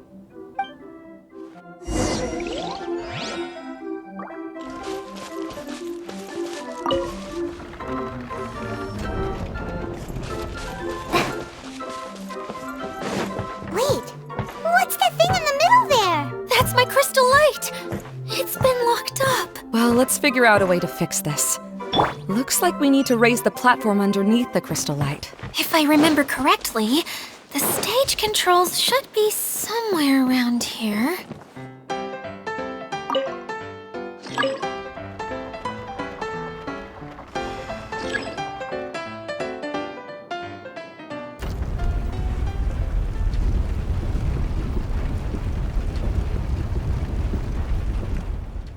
It seems we have to use the colorful lens to make the light change colors.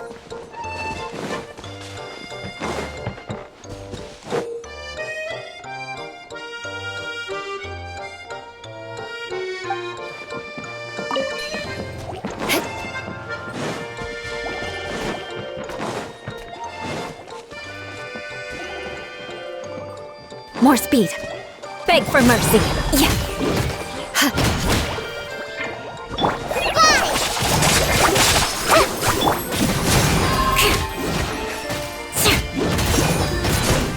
Shudder.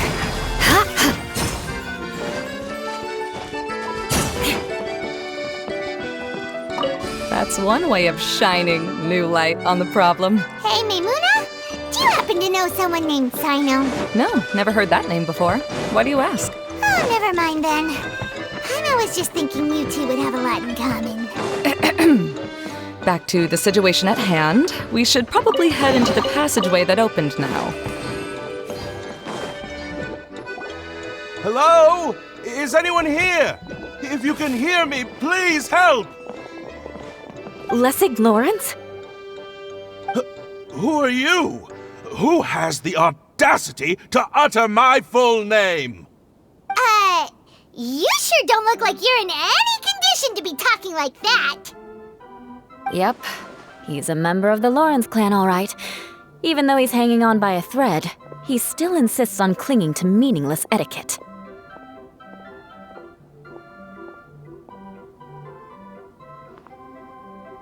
You. What are you doing here? Huh. Have you come here to mock me, Eula? If you would just think for a moment, it should be pretty obvious why we are here. Yet, now you're intentionally trying to provoke me? Of course, you don't have to accept my help. After all, aristocrats are naturally superior and need no help from others. Yes, thanks for the reminder. I don't need help from the likes of you. I don't think he really means it, Eula.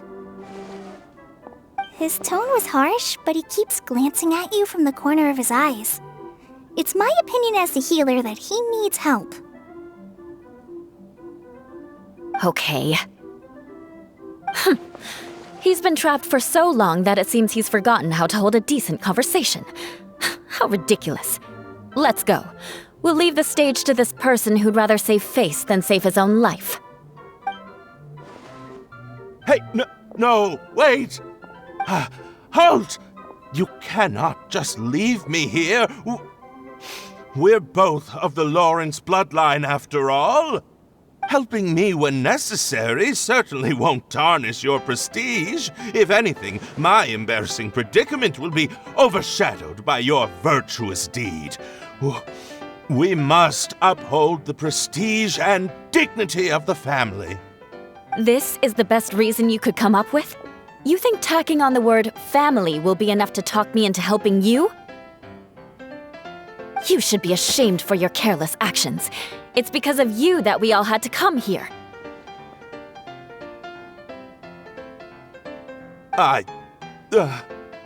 Seems everyone in the Lawrence clan is this way. They'll do anything to save face. All right. Looks like it's time for the mascot to step in. Here you go. One for Eula, and one for Lessig. What is this? Candy? Thanks. Oh, the smell! It's just like the aroma I smelled coming from the lens. Yes, that's right. Enjoying something sweet always lightens the mood. Oh, thank you, Miss Mascot. I certainly do feel much better now.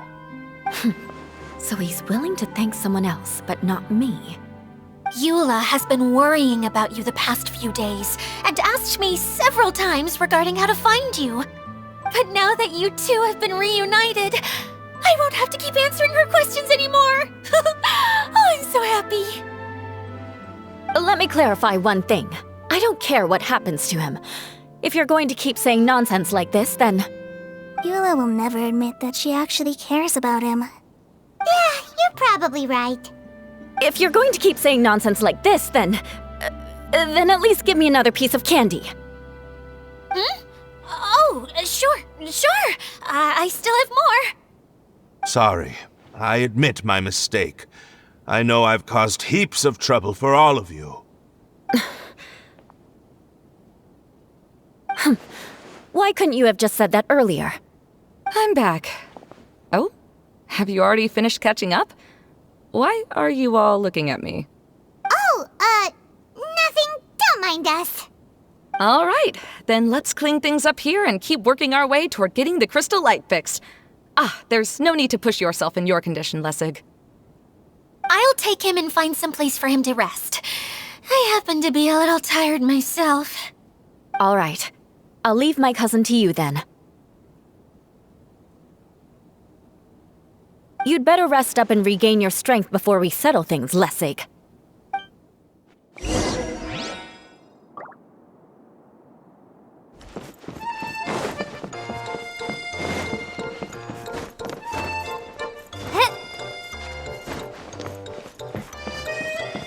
Now, let's see if there's any way to keep raising the platform higher. We probably will need to find a mechanism that's like a lamp.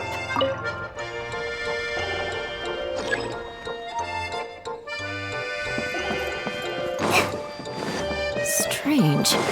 Is that really the Lessig that I know? You shouldn't always judge people based on the way you knew them before. People change, and people can always make different choices. Oh, look! There's a water droplet over there! A hydroidolin! It must have been trapped in the curtain, but at least it seems to be okay.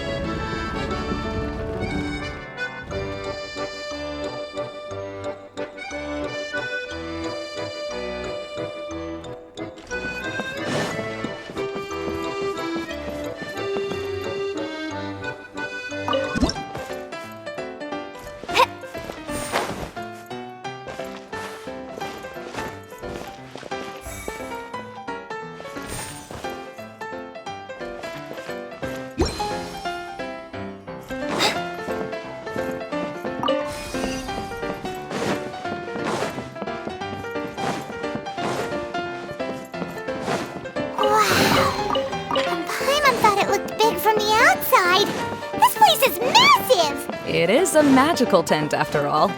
The inside is much larger than it appears from the outside. Haven't you heard stories with this sort of... Oh, another path has appeared! This should be the last level. Yes, don't worry. We're almost to the top of the tent. The last thing we need to do is raise the crystal light to the very top of the tent. After the stage collapsed, I realized that having it raised only halfway makes it look a lot like the stage at the Grand Bazaar. Have any of you visited the Grand Bazaar before? No, I haven't. I have. I've gone there a few times with Master Tainari.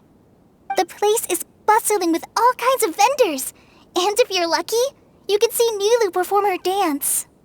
Oh, a dance from Sumeru? I'd like to see that myself. If only it were on the way back, then we could stop there. It doesn't matter if it's on the way or not. I would be happy to take you whenever you have time, Eula. Great. I'll take you up on that offer. Yeah! Now that Paimon thinks about it, we've already been there more times than Paimon can remember. Really? My father used to help with festivities at the Grand Bazaar and would always give me candy during the events. I was just a kid and didn't understand anything. I was happy as long as he gave me some candy. To me, fairs and festivals were the best things ever. I always thought my father was amazing and wanted to be just like him when I grew up. But aren't you a scholar in the academia, Maimuna? As far as I know, scholars seldom could spend time doing anything but research. I doubt you could have time to assist your father in preparing festivities. Yeah, seems you read me like a book. When I had the choice between becoming who I wanted to be and who my parents wanted me to be, I ended up choosing the latter. But I was never happy about it. That's almost the exact opposite of Eula's situation. You must have already realized that. Why else would you set up all the booths here and make this place like a fairgrounds? Yes, but I'm still not as happy as I imagined I would be. I realized that attending a fair and running a fair are two completely different things. The main reason my childhood was so fun and carefree is because my family worked hard. But my father knew how difficult and tiring running a fair could be, so he wanted to push me towards academics. But in the end, I didn't do well in either. I gave up on myself and resorted to investigating ley lines in the desert. Some things happened, and then I accidentally ended up here. I finally had a chance to make my wish of running a fair come true.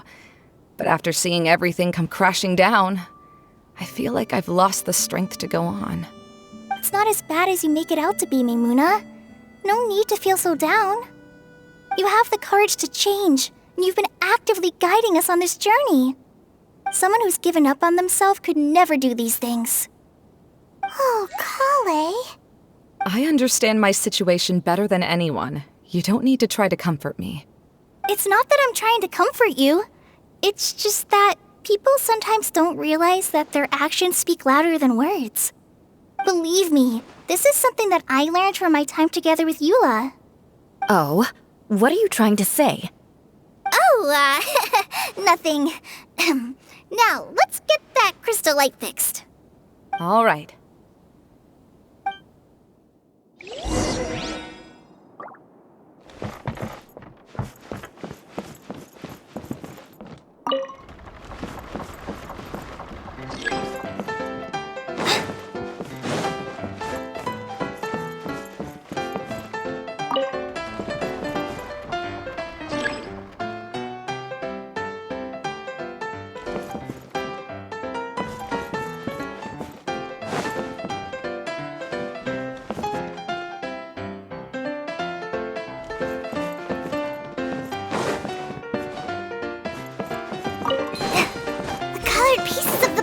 Melted. Yes, the lens is made of materials that are easily melted by light. Is it me, or do I smell something sweet here?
Good, that should do it.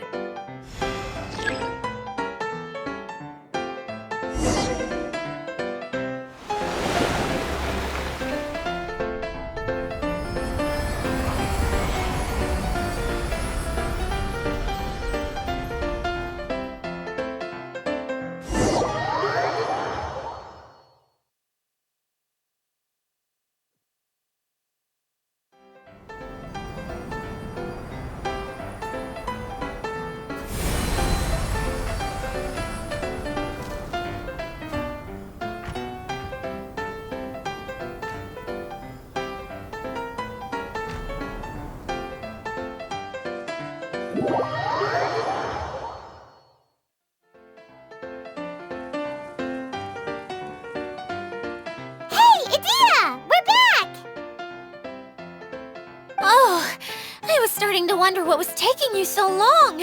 But don't worry, Lessig is recovering well. I'm pretty good at taking care of people. Seems I've found another good thing about myself. I don't know if I should be worried for him or happy for her. The shadow. It's massive. Wait. The shadow just now, it's... Seems he still might need a little more time to recover. Tell me, did everything go well for you all? Of course. With a team like the Traveler, Paimon, Kale, and Eula, they're at least 40 times more reliable than you ever were. Only 40 times more reliable? That means I'm still pretty good then. I guess it's impossible to feel like you've lost once you've already given up. I'm a little concerned about how comfortable you are with that. Huh? What has happened? How did I get outside of the tent? Ah, that's right. I remember meeting Eula, and then... my head. Oh, you're awake now. Don't worry. That's just a side effect of your treatment, Lessig. I'm afraid I still feel a little disoriented.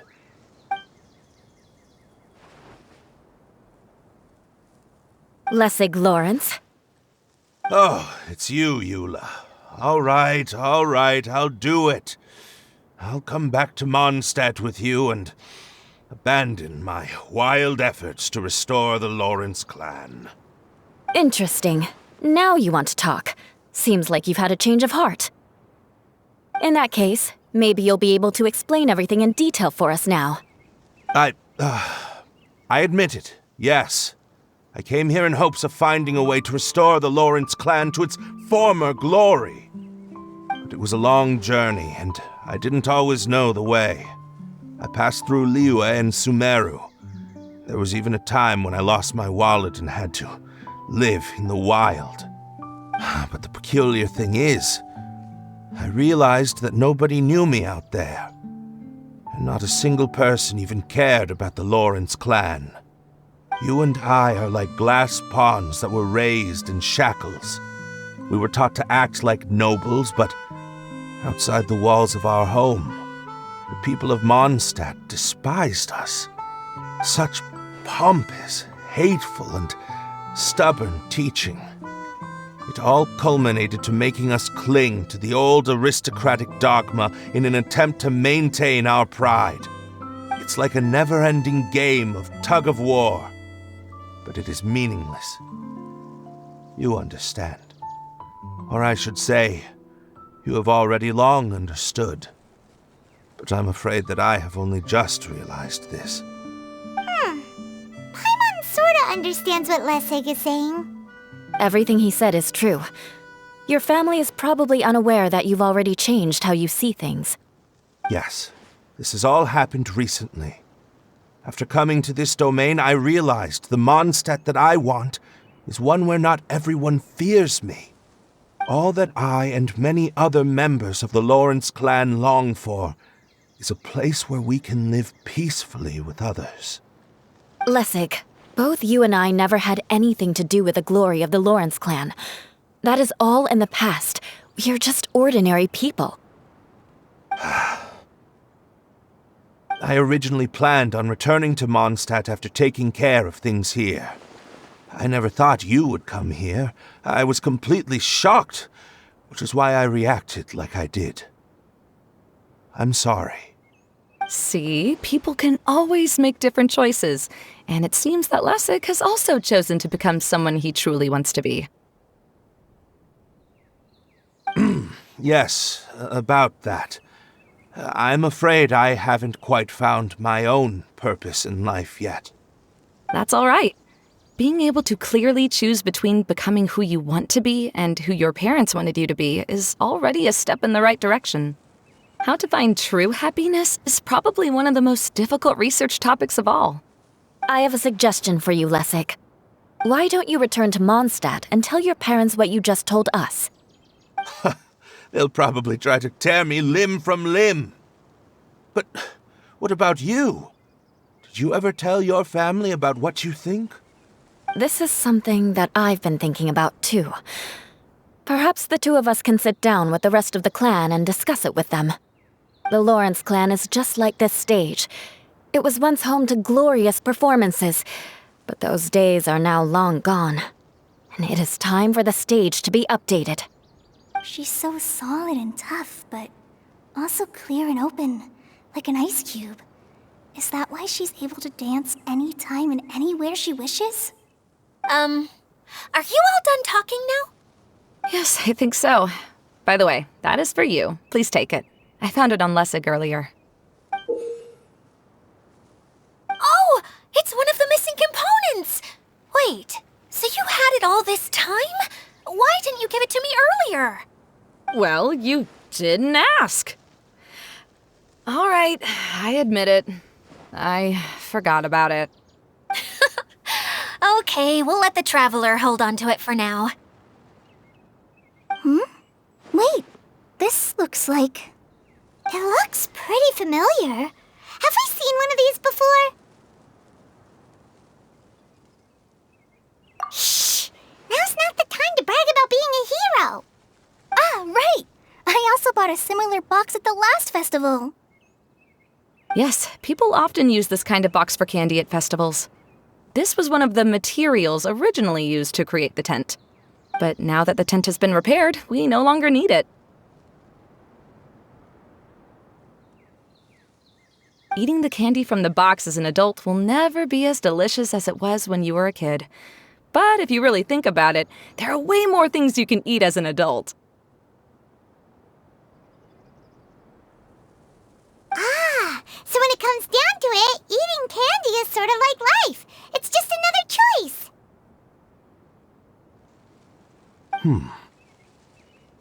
So, as of now, we've already collected 3 of the missing components. Only 1 more to go. I'm sorry that repairing the tent took so much of everyone's time. You should all head back and have a rest. I'll lead the way.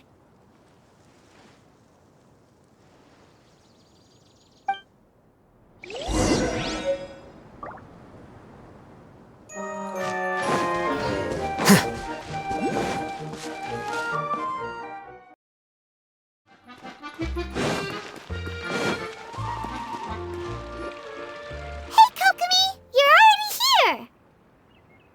Oh, you're back. I trust your adventures to the forest went smoothly? Yep, you could say that. How about you? Up to anything today? Well, I suppose it's time I told you that as the divine priestess of Watatsumi Island, I shouldn't actually be here now.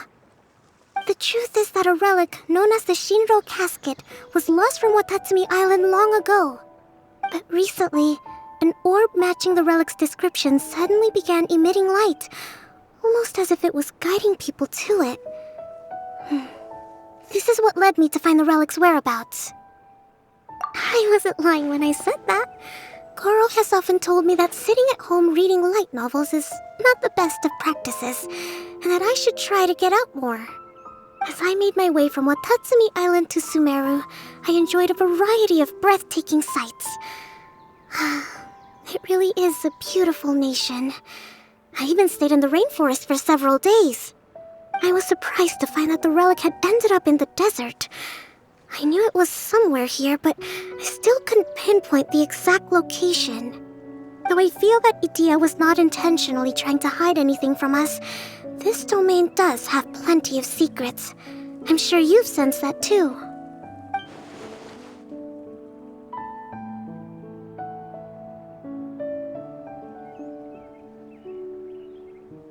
Now that you mention it, a lot did happen today.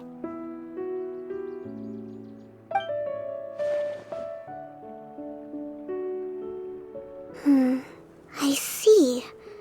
When you found Lessig, did you also happen to find any clues related to this domain? I'm afraid that he was caught up in his thoughts and didn't pay attention to his surroundings. Actually, before the world was flipped upside down, this domain didn't look anything like this. Hey, everyone! Oh, I hope we're not interrupting your conversation. It's alright. You two did a lot today. Care to join me for a cup of tea? Sure! That would be perfect! Eula and I just made some snacks. Turns out Idia has a cooking stove and oven. Seriously, why didn't she mention it earlier?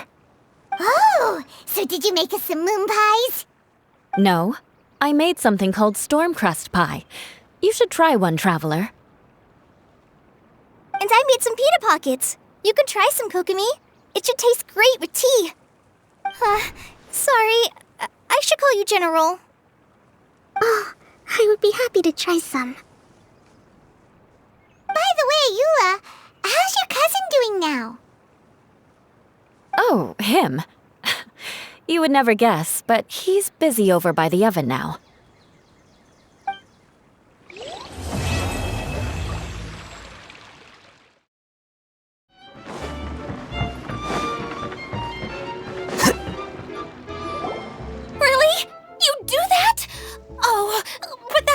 much.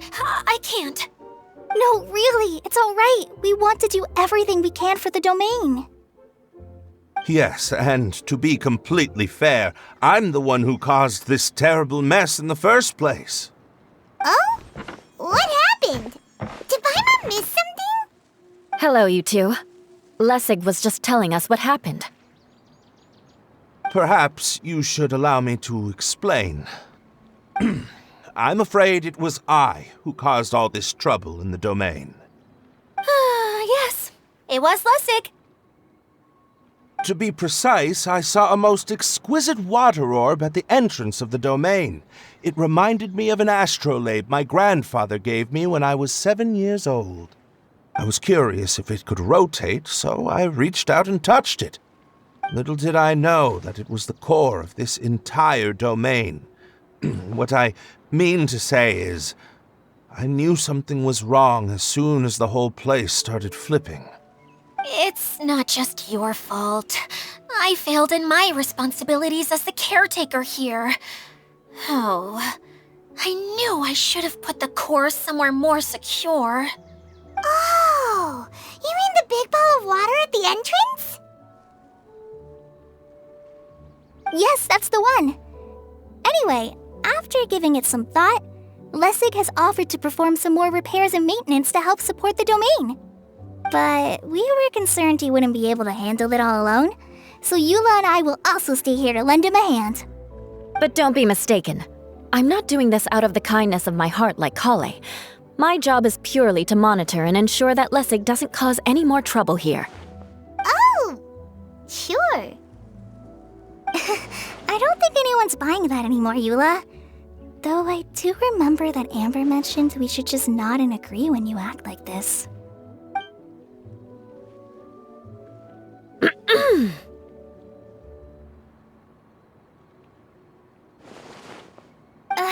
Right. You better not slack off today, Lessig. No, I'll get right to work. Either way, Lessig is going to be in charge of making lunch for everyone today. Yes, I'll do my best. No need to worry. What was that? No, I mean, thanks everyone for giving me a chance to redeem myself. I can already feel new strength kindled inside me. Ha ha ha. No, maybe that's just the heat of the oven. Very good. But you should conserve your strength. Many parts of the domain are still in disrepair, so we have a lot to investigate. Seems Adia has a little more pep in her step after finding others to help do the work. Now that you three are situated, we can focus on what the rest of us will be doing today. I'll go gather the others. We should get ready to leave as soon as possible. And there she goes. At least she seems to be happy. Maybe this is how it feels to be in charge.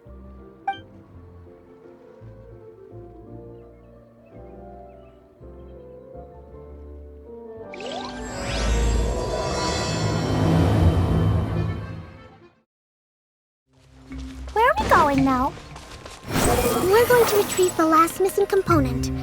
My working theory is that the director listed on the sign has it. No details slips by our general. What's a director? A director is a kind of job. The one we're looking for is named Zosimos. Zosimos is responsible for managing everything that happens on the stage, similar to how Idia is responsible for managing the whole realm. Wow! Sounds like Miss Adia must be way busier! You'd think so, wouldn't you? Care to comment on that at all, Idia? Maybe someone else can explain. I'm just enjoying taking it easy, as usual.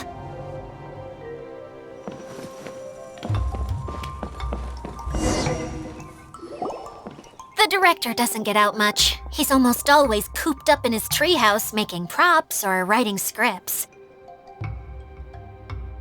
But I'm trying to remember now. Where is that treehouse of his? Huh? You don't remember? Hey, don't forget! I'm just the mascot. I believe it's that way.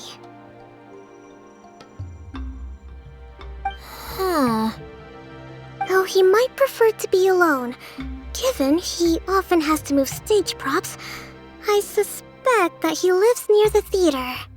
And having a view of the entire stage would be useful when imagining a production's actual stage flow. So if I were him, I'd probably pick a treehouse over there. But how do you know which direction the theater is in? Simple. The overall layout and decorations look more exciting in that direction. Oh, good point! Why didn't I think of that?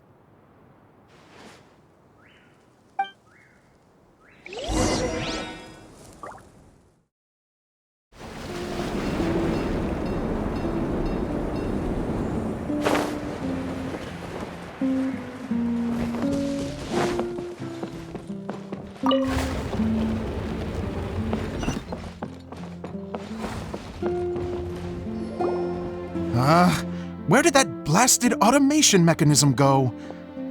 The male actor standees are here, but where are the female ones? Who's that? Idea? Yes, Sosimos! 'Tis I, Idea! How's that for a dramatic entrance? This is a surprise. I was sure you'd be... Curled up in a fetal position, crying to yourself? Wow, what a fascinating little creature. Did you just read my mind? The name's Paimon? And no, Paimon's no mind reader.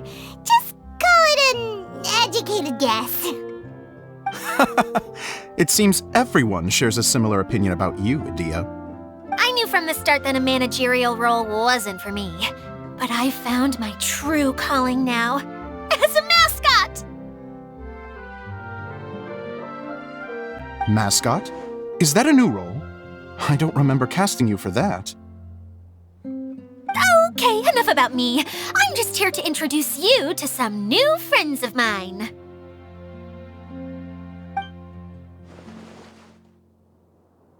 And that's why we came to see you.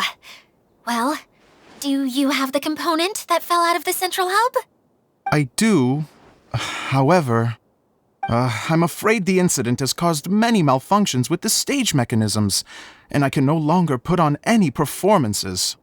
Okay, so you're holding the component ransom till we help you fix the mechanisms, huh? No, till we fix the stage, surely. I'd have thought he wants us to make some more props, no? Given that some of the standees are missing. Or maybe the component is broken and we need to fix it. You're all forgetting that the majority of his work involves writing scripts. I'll wager that he wants us to edit them. What has gotten into you all? What sort of person do you take me for, The component is safe and sound. I can give it to you now if you'd like. Although I was hoping that maybe you might be willing to help rescue my show? You're a big group. I have lots of roles to fill. It would really speed up the casting. A show? That sounds fun! I want to help! Can we? Also, truth be told, I've hit a bit of a roadblock in my script and was just thinking about how to move the story forward. And then you all showed up. Suddenly, I got my muse back. I don't know how to explain it, but something about seeing all of you finally helped me figure out how to continue my script. Huh? You mean that story you've been stuck on forever? Are you serious? You really think you can finish it now? Yes, really. Just give me a little time, and I'll write it all up. In the meantime, I'll leave things to you, Idea. Whoa! And he's off to write the script! Zosimos has always wanted to write an epic story about a thief and a mage. Apparently, he got the idea from some rumors that were swirling around, but he only got as far as writing the intro before writer's block set in. Why don't you all take some time for yourselves while I see what I can do? We'll reconvene after the director finishes his script.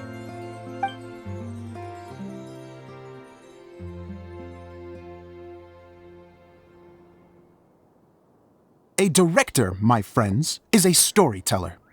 And the key ingredient to every good story is inspiration. The moment I laid eyes on General Sangonomiya, inspiration hit me for a brand new character. The heroine was the missing piece of the puzzle. The rest of the story flowed naturally from there, and now it's finished. So please, take a look through your scripts, and we will tell this story together.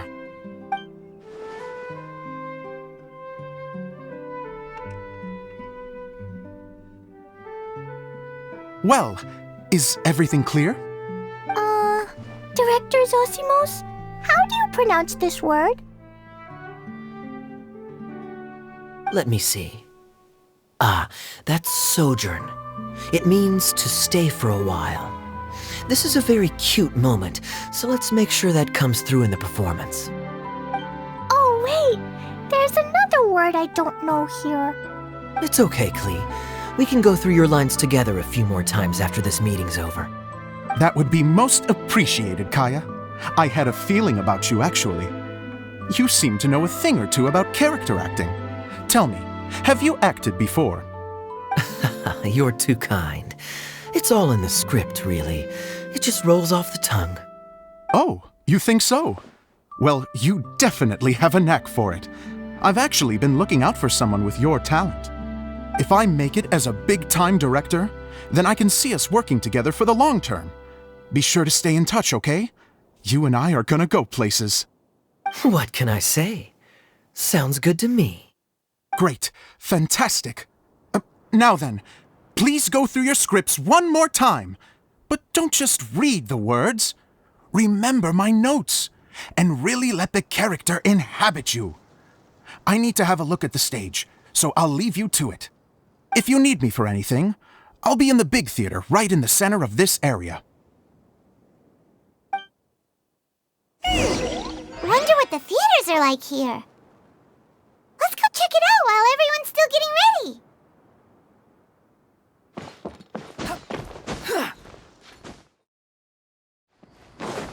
The wind rises.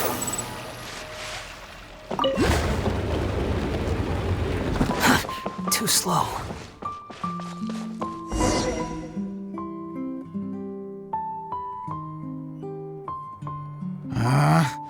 Where did it go? I put it right here. Hey, Zosimos! What you up to? Oh, it's you two. Please, come here. Feast your eyes on this stage. I designed it myself. So, directors have to design the stage too? Oh, I'm no ordinary director. I take a more holistic approach. Directing, script writing, stage design, I do it all. Sounds like a lot of work. Edea wouldn't be able to handle that kind of job. Edea has her work cut out for her too, you know. She's my one and only member of the audience, though she often criticizes my shows. Well, she just says what she thinks. You don't know how to write, or this is getting ridiculous. I think it's because I use preprints in a way that she feels goes against what they're intended for. But even though she's my harshest critic, she's also been my biggest supporter in a lot of ways. I guess you could say she's like my agent. I'm very grateful to her. I've always dreamed of being a director, but I've never had the chance until I came here. So, what did you do before you came here? Like I said, I dreamed. From a young age, every time I came home after a show, I'd go over the story again and again in my mind. Growing up, my biggest aspiration was to be a director. Unfortunately, I couldn't offer much beyond my practical skills, so I ended up spending most of my time as a prop designer and doing a bit of set design on the side. Don't get me wrong, I do love building the set, but nothing satisfies me more than putting on my very own show. No wonder you only wrote director on the sign. Exactly. You're not doing a great job of convincing me that you're not a mind reader. By the way, could I ask you for your help with something? I'm having trouble finding the master script, and I'll need it shortly. The one you only just finished writing? You lost it already? Yeah. After I handed everyone their copies, I held on to my master copy while I was checking on everything around the theater. I must have dropped it somewhere. If it's not here, then it might be in the attic. These are the only two places I've been since I finished writing it. But, I still have some things to do to get the stage ready. Would you two mind having a look for me? No problem. We'll find it.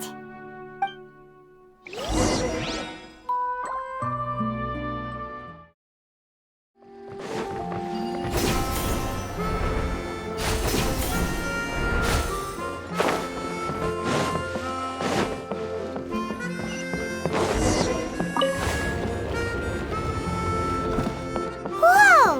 Look at all these books! Now, where's the master script?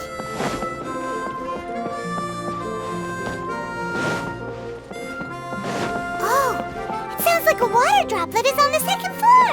Let's go have a look.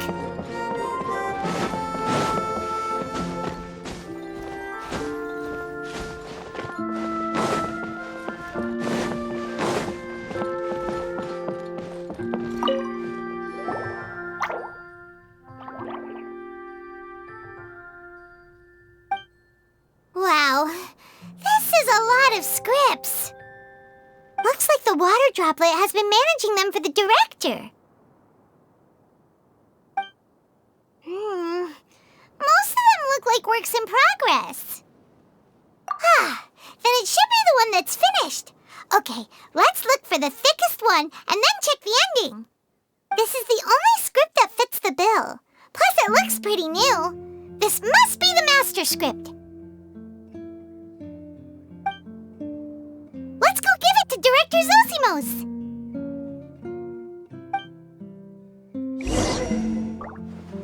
Zosimos, we got your script! Thank you. That's a huge help. I'm running out of time here. There's no way I'll be able to fix everything up perfectly. We may just have to wing it. Anyway, the stage is secondary. The performance is what really matters. Things can always go wrong on stage, but as long as the show goes on, it should be fine. You don't sound very confident in what you're saying. It's true. I realize now that a show is the art of the unknown. Even if you have the same actors performing on the same stage, the performance will be slightly different every time. Those subtle differences are what make each performance special. Okay. One last request. Traveler, you can enter the preprints, yes? The truth is that my sets are composed entirely of preprints. First, I use materials to make the objects. Then I take those objects and turn them into the preprint. Now, of course, preprints are really meant for making objects to furnish the domain. So using objects to create preprints is, strictly speaking, the reverse of what this is intended for. But Edea said that if this is what I really want to do, she's not going to stand in my way. So that's what you meant earlier. Okay, well, what do you need us to do? I'd like the Traveler to go into the preprint set and help move props around during the performance. The reason is, Oh,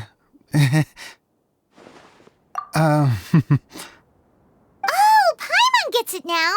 If you're busy directing, moving the props, and operating all the mechanisms, you never get the chance to watch the show. Yes, I know that I'm no master playwright, but still. Even if it really is a half-baked script, with shoddy writing and moments of sheer ridiculousness, I'd still like to see it for myself. Just once. Hard to turn a guy down after a speech like that. Thank you.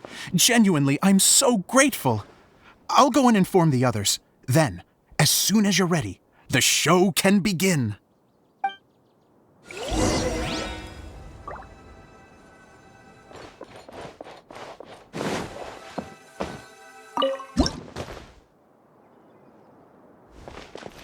Long, long ago, there was a great thief. He lived in a land where the light did not shine, where all suffered in the darkness. People call me? Sorry, Kaya. Directly into the microphone, please. Otherwise your voice'll, you know. Okay. They call me the Dagger Bandit, but no one sees that I rob the rich and give to the poor.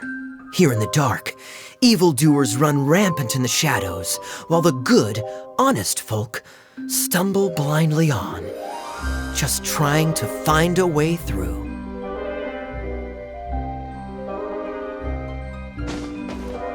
As the bandit brooded, suddenly the world was inexplicably changed as a single star appeared on the horizon and flew across the sky. Traveler, stomp on that movement mechanism in front of you.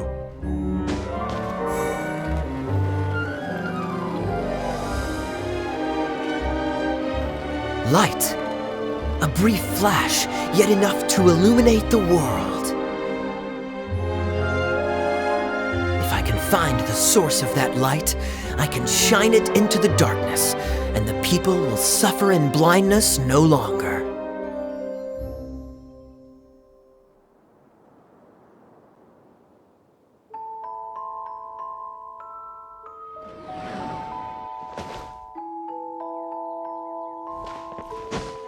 Without a moment to spare, he set off to follow the star's course. All the while, the star kept moving through the sky. Traveler, the star kept moving through the sky.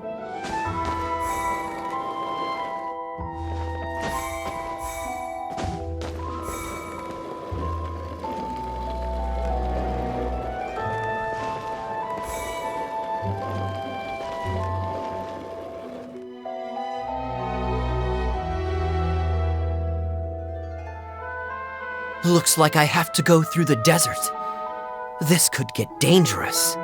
If everything he'd heard was to be believed, the desert ahead was a no-man's land filled with horrors. Worse still, the star had landed in the most difficult-to-reach location, surrounded by sheer cliffs, but he was determined to press onward.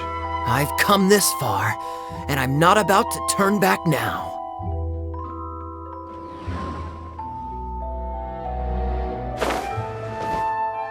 The Dagger Bandit trekked deep into the desert wasteland.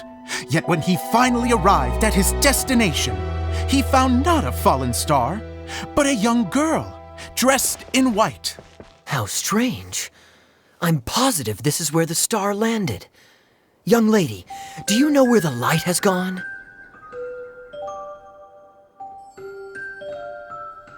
The girl replied, Traveler from afar, the light you seek is only a bottled flame. But the flame has now died, and its light is long gone. A bottled flame? Yes, it was a gift from another. And so, the girl began to tell the story of how the bottle came into her possession. The girl hailed from a kingdom that sat atop the waterfalls. But when the reigning dynasty fell and a new one seized power, she and her people fled for their lives. A thick fog began to fill the air as she made her way through the forest, and dense thickets tried to block her path. There is a mechanism down there that you can press to retract the thicket board below the stage.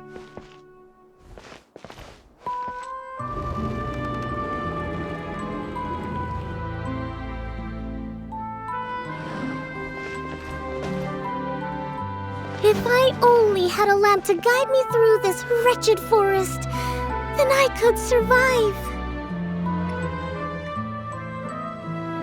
With scratches covering her arms and legs, the girl pressed through the pain and made her way forward. The road ahead was arduous, but she was determined to press onward. I've come this far, and I'm not about to turn back now.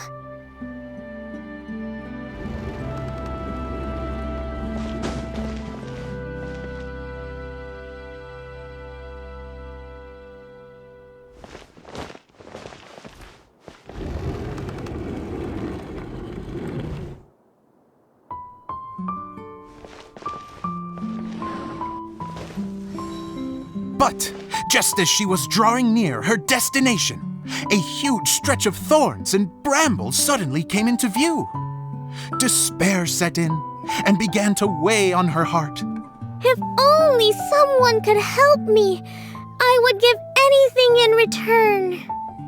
The girl's heartfelt wish in her moment of desperation did not go unheard. Wait! There's no mechanism for the final thicket! Ugh, I must have forgotten to check those boards. According to the story, those thickets should be gone from the stage now, right? Yes, total oversight on my part. Ugh, what a pain. I can help! Traveler, catch!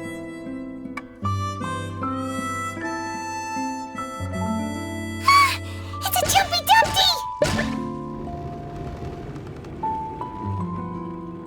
The girl's heartfelt wish did not go unheard, for a Jumpy Dumpty, who was passing by, helped to clear a path for her. Oh, thank you, Jumpy Dumpty. And so the girl continued her journey deeper into the forest. But what she found there was not a lamp, but a mage glowing with fire. So, just to clarify, it was supposed to be the mage who helped burn a path through the thicket. Save it for the end, man! The mage took pity on the girl and handed her a bottle. Then, the mage began to tell the story of how the bottle came into her possession. The fiery mage had an adventurous spirit and enjoyed taking long journeys. On one such journey, while taking rest in an oasis, she found a beautiful bottle by a crescent-shaped lake. Klee, quick! Get in the light! She was an extraordinary mage, with the power to grant people their wishes. She turned the bottle into a thing of equally extraordinary power. But the only place that it could make wishes come true was inside of the bottle. Oh me, oh my, look at this wonderful bottle of mine. It could make a fine toy. But better still, a sojourner's home. The fiery mage blew into the bottle, allowing it to grant one single wish outside its glass walls. To blow into it? Wow, it lit up! A flame was kindled within the bottle, and it began to glow a fiery red, just like the mage herself.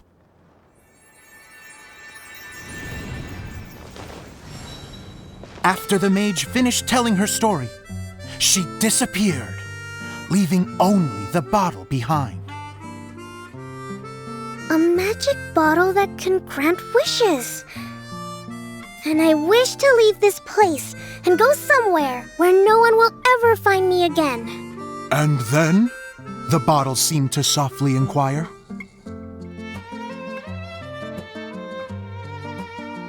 I don't know. The flame in the bottle faded as the girl's single wish was granted, and she found herself in the middle of the desert, far away, where no one could ever find her.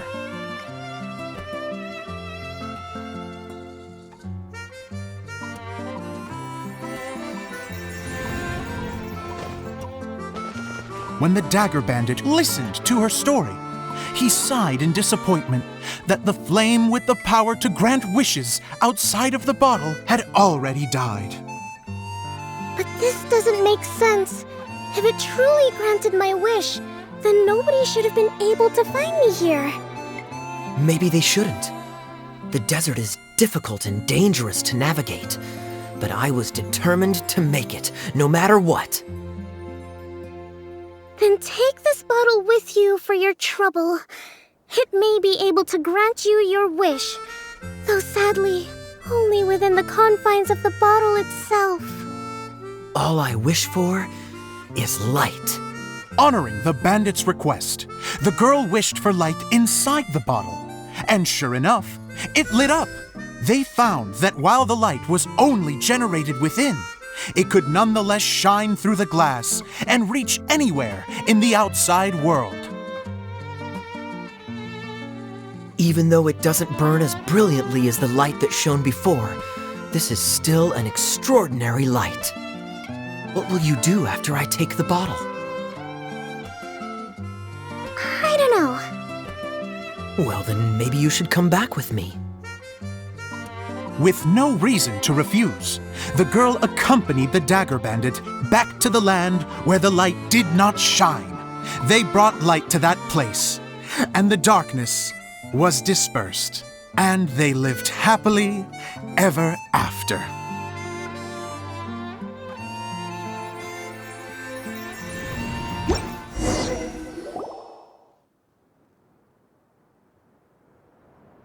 And we're done! Seems the show went pretty well.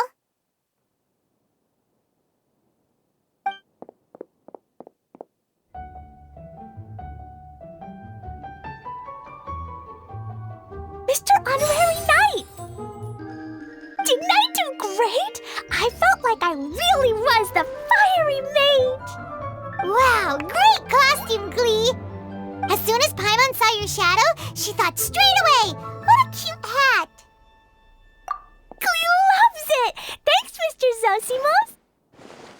Oh, wait! No, I mean, Mr. Director. Mr. Director? Ha! No one's ever called me that before. Thank you, my dear little mage. Thank you so much. Oh, I'm so happy. Miss Adia said that she tailored it a little bit so it would fit me, but you were the one who designed and made it. You're amazing. Yeah, that's amazing! And it sounds like Adia did a great job too! It was nothing really. Just one of those, oh no, whatever shall I wear to the ball moments. Sewing comes in handy at times like that. Sewing is an art in its own right. You're more talented than you give yourself credit for, Idia. Really? Oh, I'm just gonna go for a second. Please, chat amongst yourselves. She gets embarrassed so easily. She really can't handle being in the spotlight. Idia's a sensitive person and doesn't have a whole lot of self-confidence. I hope all the excitement hasn't brought her to tears. Oh, I'm a little worried. Don't worry. I'll go make sure she's okay. I'll see you all later. So, what did you all think of the play? Any thoughts? Huh? Uh-oh, time to get serious. Now, are you sure you want to hear what we really think? Oh, absolutely. I had the courage to ask, didn't I? So, don't mince your words. Go ahead. Speak your mind. I can take it. Okay, Paimon will go first. So, the dialogue at the beginning was pretty good, but it ran out of steam as the story went on. Paimon could tell that you ran out of inspiration somewhere along the way. The characters were honestly a little bit ridiculous. Paimon didn't get what you were trying to do. The moment anyone started to show any kind of substance, suddenly the scene was over. Yes, all very good points, Paimon. I would add that in its attempt to pay tribute to the series 1,000 Nights, all semblance of a coherent was sacrificed. Plus, I do have to penalize you for the issues with the props. Miss Adia, what are you doing back here? Oh, you know, I return like the tide when people start discussing something important. Huh. Especially when it has to do with criticizing my show. Mm-hmm. But there was one thing I liked about it. Just one, mind you. The story had a good ending. You think so? I thought I was letting him off lightly. Idia, could I borrow you for a moment? Oh, sure. Excuse me for a moment. Back to you, Paimon. Keep up the good criticism. Okay, in that case, Paimon did have one other complaint. Let's hear it. Taking criticism on the chin is all part of being a director. The ending was all wrong. The girl's motives were clear and simple the whole way through. It was kind of jarring when all she had to say was, I don't know. anyone else find it weird how her whole community was on the run, but she was only looking out for herself the whole time? I'm fine. I'm not going to improve without feedback. I also learned a lot this time with the chance to be off stage. To be honest, it was a dream come true. What a great attitude! You don't seem upset at all by our comments. I wouldn't say I'm completely unaffected, but you're only speaking the truth. They're all very valid points. Still, now that Paimon thinks about it, you did finish the script in a bit of a rush. Maybe we were being a little too hard on you. That's perfectly fine. Nothing is as important to me as my work on the stage. We all use our imaginations when we're kids, right? I used to play with dolls and my own cardboard cutouts by the light of an oil lamp. The shadows would come to life and dance on the walls. I never got tired of it. Fast forward to now, and in many ways, I'm still that same little kid, lying on his bed, making sound effects. And I get the same joy from running a show now as I did in my little bedroom theater. Of course, a director can accomplish nothing without a cast and crew. So on that note, I want you to all know that I am eternally grateful to each and every one of you. Hey, don't mention it! We had a blast! Okay, here, take this. Your component, as promised. It's the bottle from the show! The one that lit up when I blew into it. That's right. Can you guess the secret behind why it lights up? Oh, maybe there's an invisible fairy inside that opens its eyes when you blow into it. Bingo! You guessed it. That should do the trick. Oh, wait, this needs tightening up a little. Hold on, this will only take a second.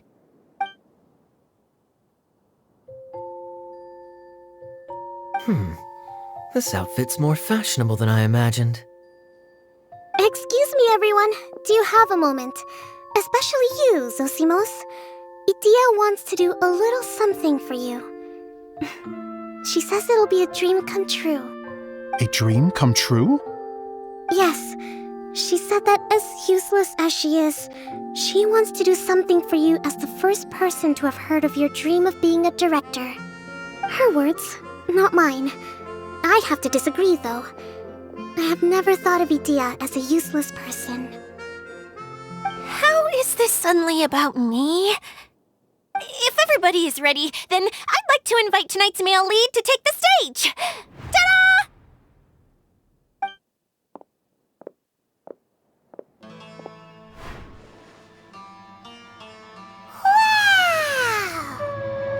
Cool! Kaya's turned into the real Dagger Bandit! How is me changing outfits supposed to make the director's day? It's just a prototype costume. Is he that easy to please? Don't be silly. If I know our director, nothing will make him happier than to see his ideas brought to life by the right actor. Well, then I'm happy to oblige. Who am I to argue with the star of the show? Zosimos drew up countless designs and made a few prototypes before landing on this one. It just needed some tailoring to fit properly, so I made a few stitches here and there. I hope the result isn't a disappointment. Oh, it's perfect.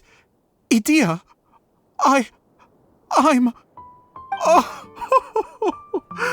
so touched. Thank you all. You've made me happier than I ever thought I could be.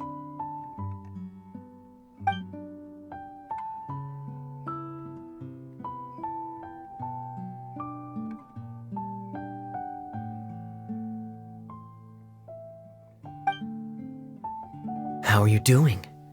Recovered? Oh, I'm good. Thank you again, Idia. Oh, please, don't mention it.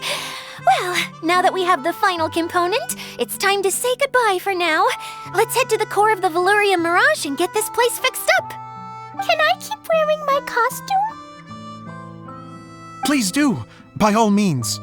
Both of you can keep your costumes. It seems only fair. Yay! Kaya, keep wearing yours too. It looks amazing. I agree with our mage. I'm sure it's not every day you get to play such an unforgettable character. Sure. I think I can be a bandit for a little longer. Bye-bye, Mr. Director. Take care, my dear friends.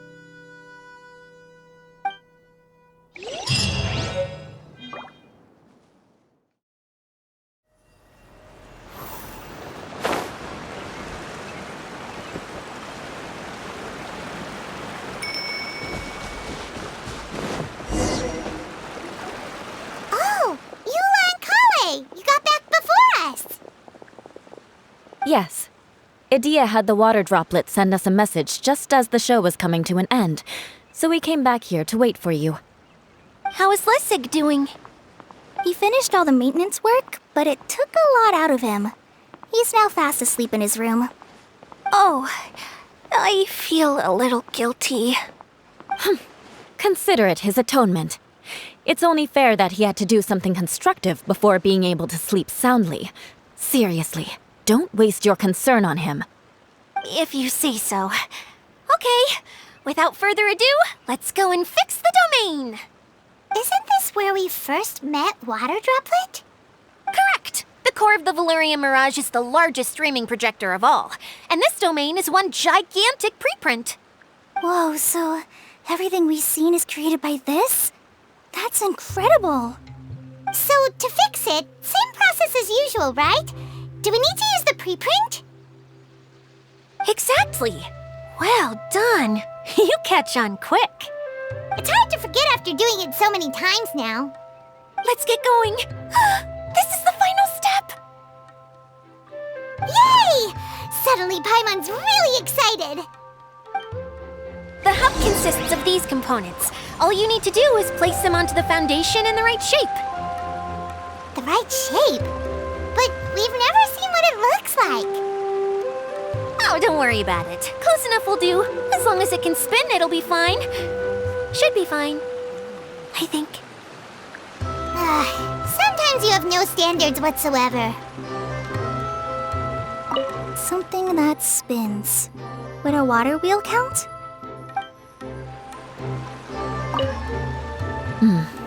I guess it'll be time for us to leave once this is fixed.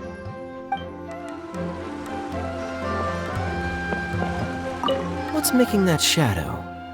Is it the rope? I feel like the rope should go from one part to another to connect them together. It's like doing a jigsaw puzzle.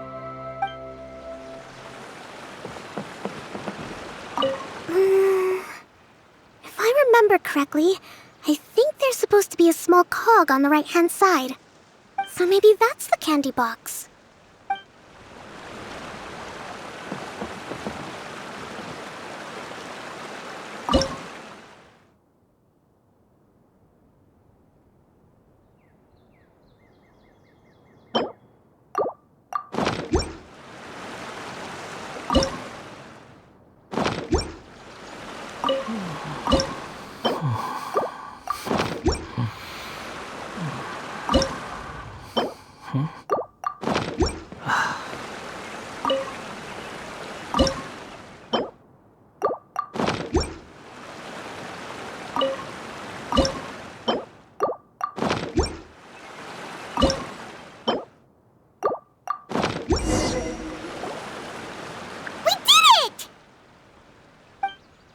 But why isn't it turning?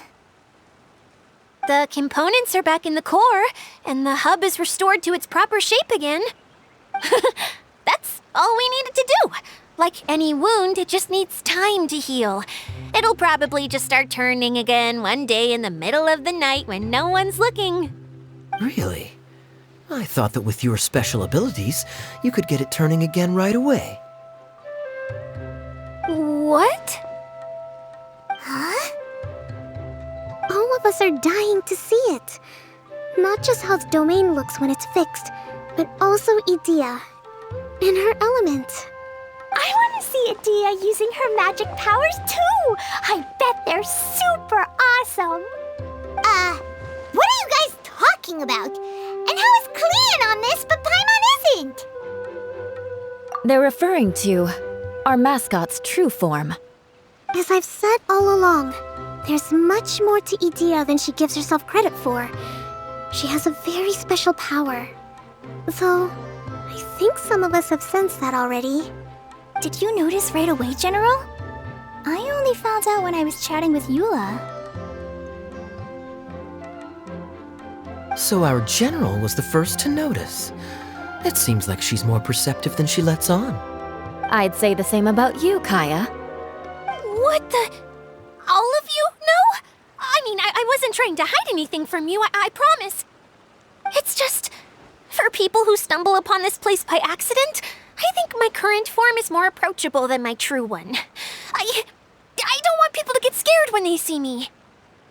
What? What is it? And whatever it is, how the heck does everyone know about it? Well, for one thing, I sensed elemental energy in the residents here, but none of them have visions. Then my mind started to wander as I was reading a storybook, and suddenly, I had a thought. Since hydro-eidolons can change into any form, why not human form? You hit the nail on the head. All right, in that case, please allow me to introduce myself once more.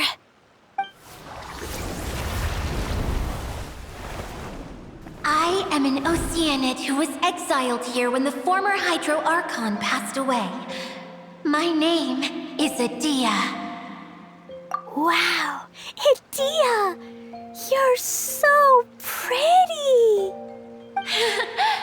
Now that I'm in my true form, I suddenly feel a little embarrassed talking to you all.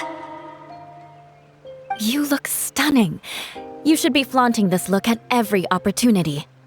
Oh, come on. I'm too shy. Wait, so does this mean that all the people we met in here are actually... I'm guessing that the human counterparts to these hydro alter egos are long gone. That's right. When they wanted to leave, I took them to the edge of the desert. The components are, in fact, gifts that they gave to me before they left. But I'm always curious about what brings people here, so I used the streaming projector to bring their wishes to life. The power to grant wishes, but only within the confines of the bottle. Exactly. It's a truly extraordinary light. I've just realized something. When the components fell from the core, it appeared as if they had returned to their respective owners.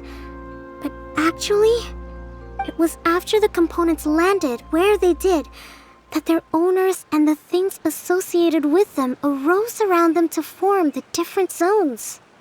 So now that the components have been retrieved, does that mean that all those things are gone? Don't worry, they'll be quite safe. As long as I remember them, they'll never disappear. However much we might criticize each other or get into scuffles, in this Mirage, they will always be my friends. I had so much fun in the choo-choo cart and hanging out with Mr. Director. I'll never forget them either. Me neither. I'll always remember my adventures in this fantasy land. Very good. But it's probably time I set this wheel in motion. This one's all yours, Adia, our magical mascot. Please work!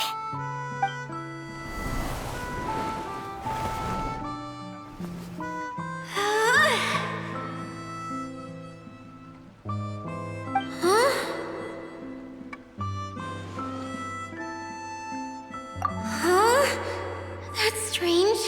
Nothing happened. Has it lost some power because of the incident?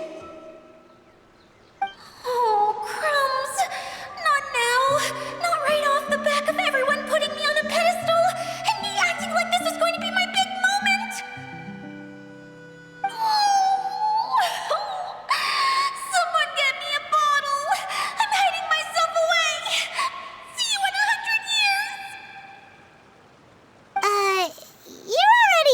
Veluriyam bottle.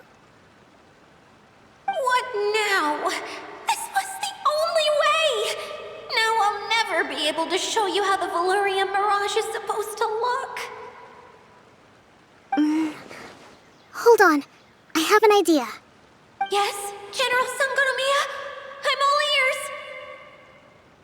If it's okay with you, would you let me borrow the Shinro casket from the domain's core? Ah, the Shinro casket. That sounds familiar. 1 second.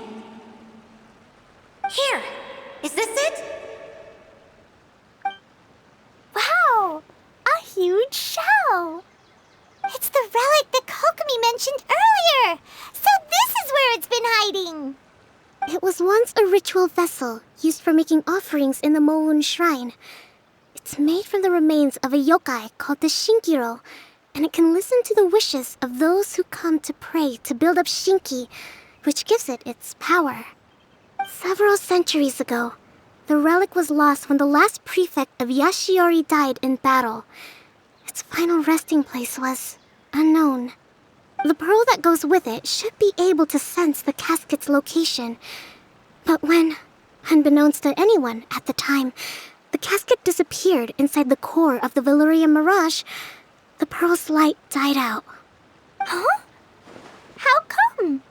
Well, imagine it was a sound instead of light. If the room is too big, you can't hear anything from outside the door, can you? Oh, I get it now.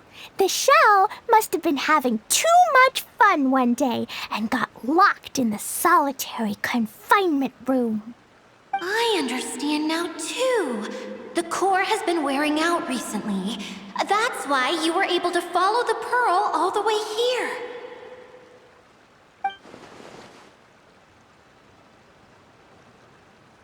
To get back to the story, without the offerings at the shrine, this vessel quickly loses its power.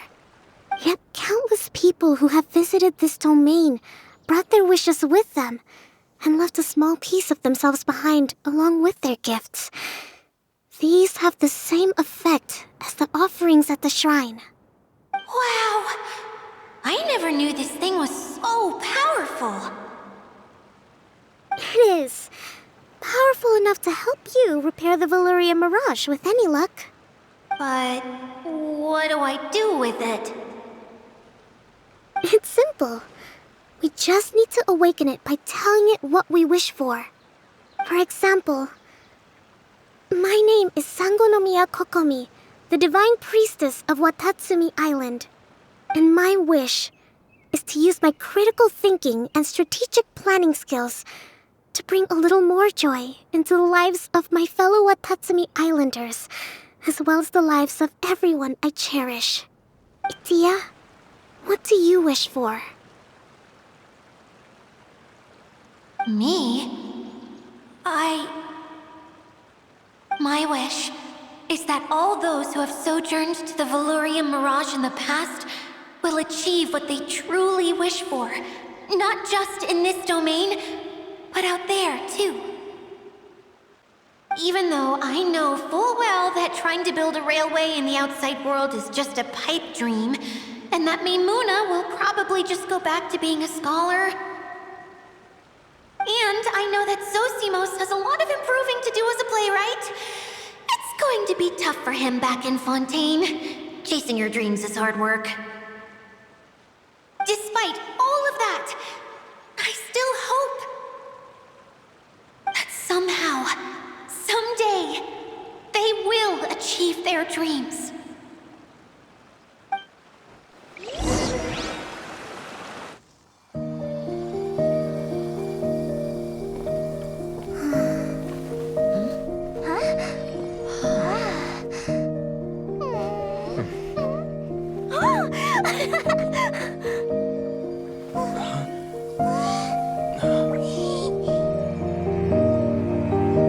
Okay, the combined power of our hopes and dreams is at your disposal.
Come on, hurry!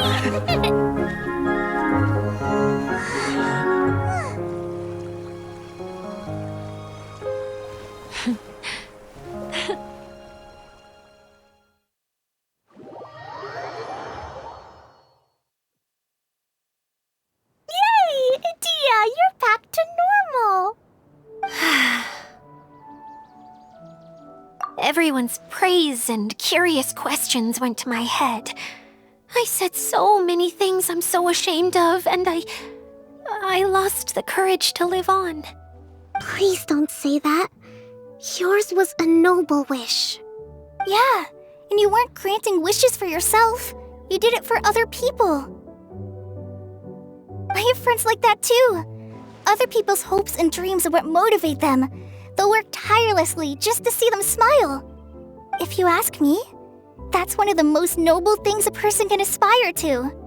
Please, no more praise. I'm really not comfortable with it. It makes me feel so ashamed. Someone like me doesn't deserve so many people's praise. It's like I'm dreaming. Well, at least the domain is fixed now, and all the components are back in place. What's the matter, Klee? I suddenly have loads and loads of more wishes. I want to ride the choo-choo cart again and look down from up on top of the big wheel. Is there a way to get up on top of the wheel, Idia? There is a way, but there's only space for a very few people. That's okay. I can go up by myself. But it'd be more fun with Mr. Honorary Knight. Are we sure about this? It's so high. What happens if we fall off? Well, yeah, but Paimon's just worried for you. Don't worry, I'll be there to make sure no one falls off. I haven't been up there in a long time myself.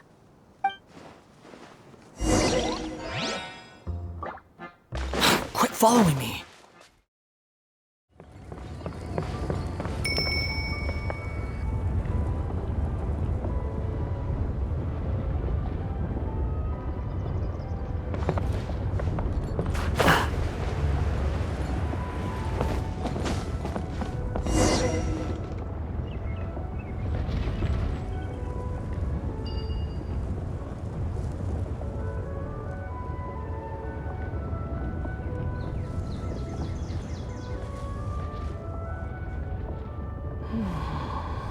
Wow! So high!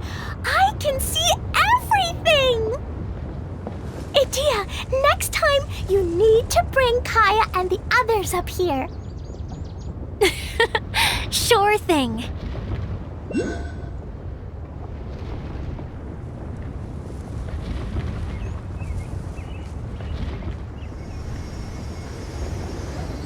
There's no need to exchange pleasantries.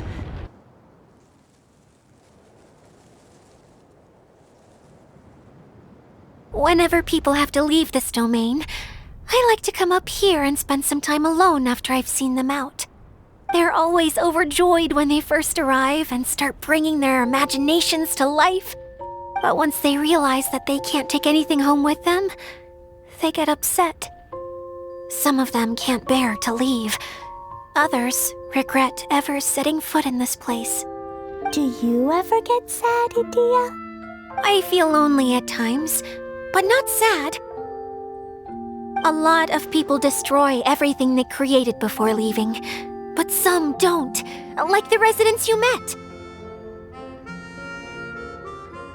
Before they left, they asked me to make replicas of themselves using hydro-eidolons. Then they tasked these replicas with maintaining everything they built here, as if this was their way of keeping their dreams alive. That's beautiful. Yeah, I don't know how they're faring in the outside world, but just the thought that one day they might achieve their dreams and live on the outside just as their counterparts do in here, that's enough to make me happy. It feels like I'm here waiting for them in the future, where they've achieved everything they wanted. Really?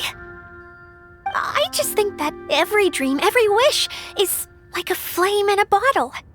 Whether someone is still working towards their dream or living it already, as long as whenever they think back to that spark of light within them, it still makes them smile fondly.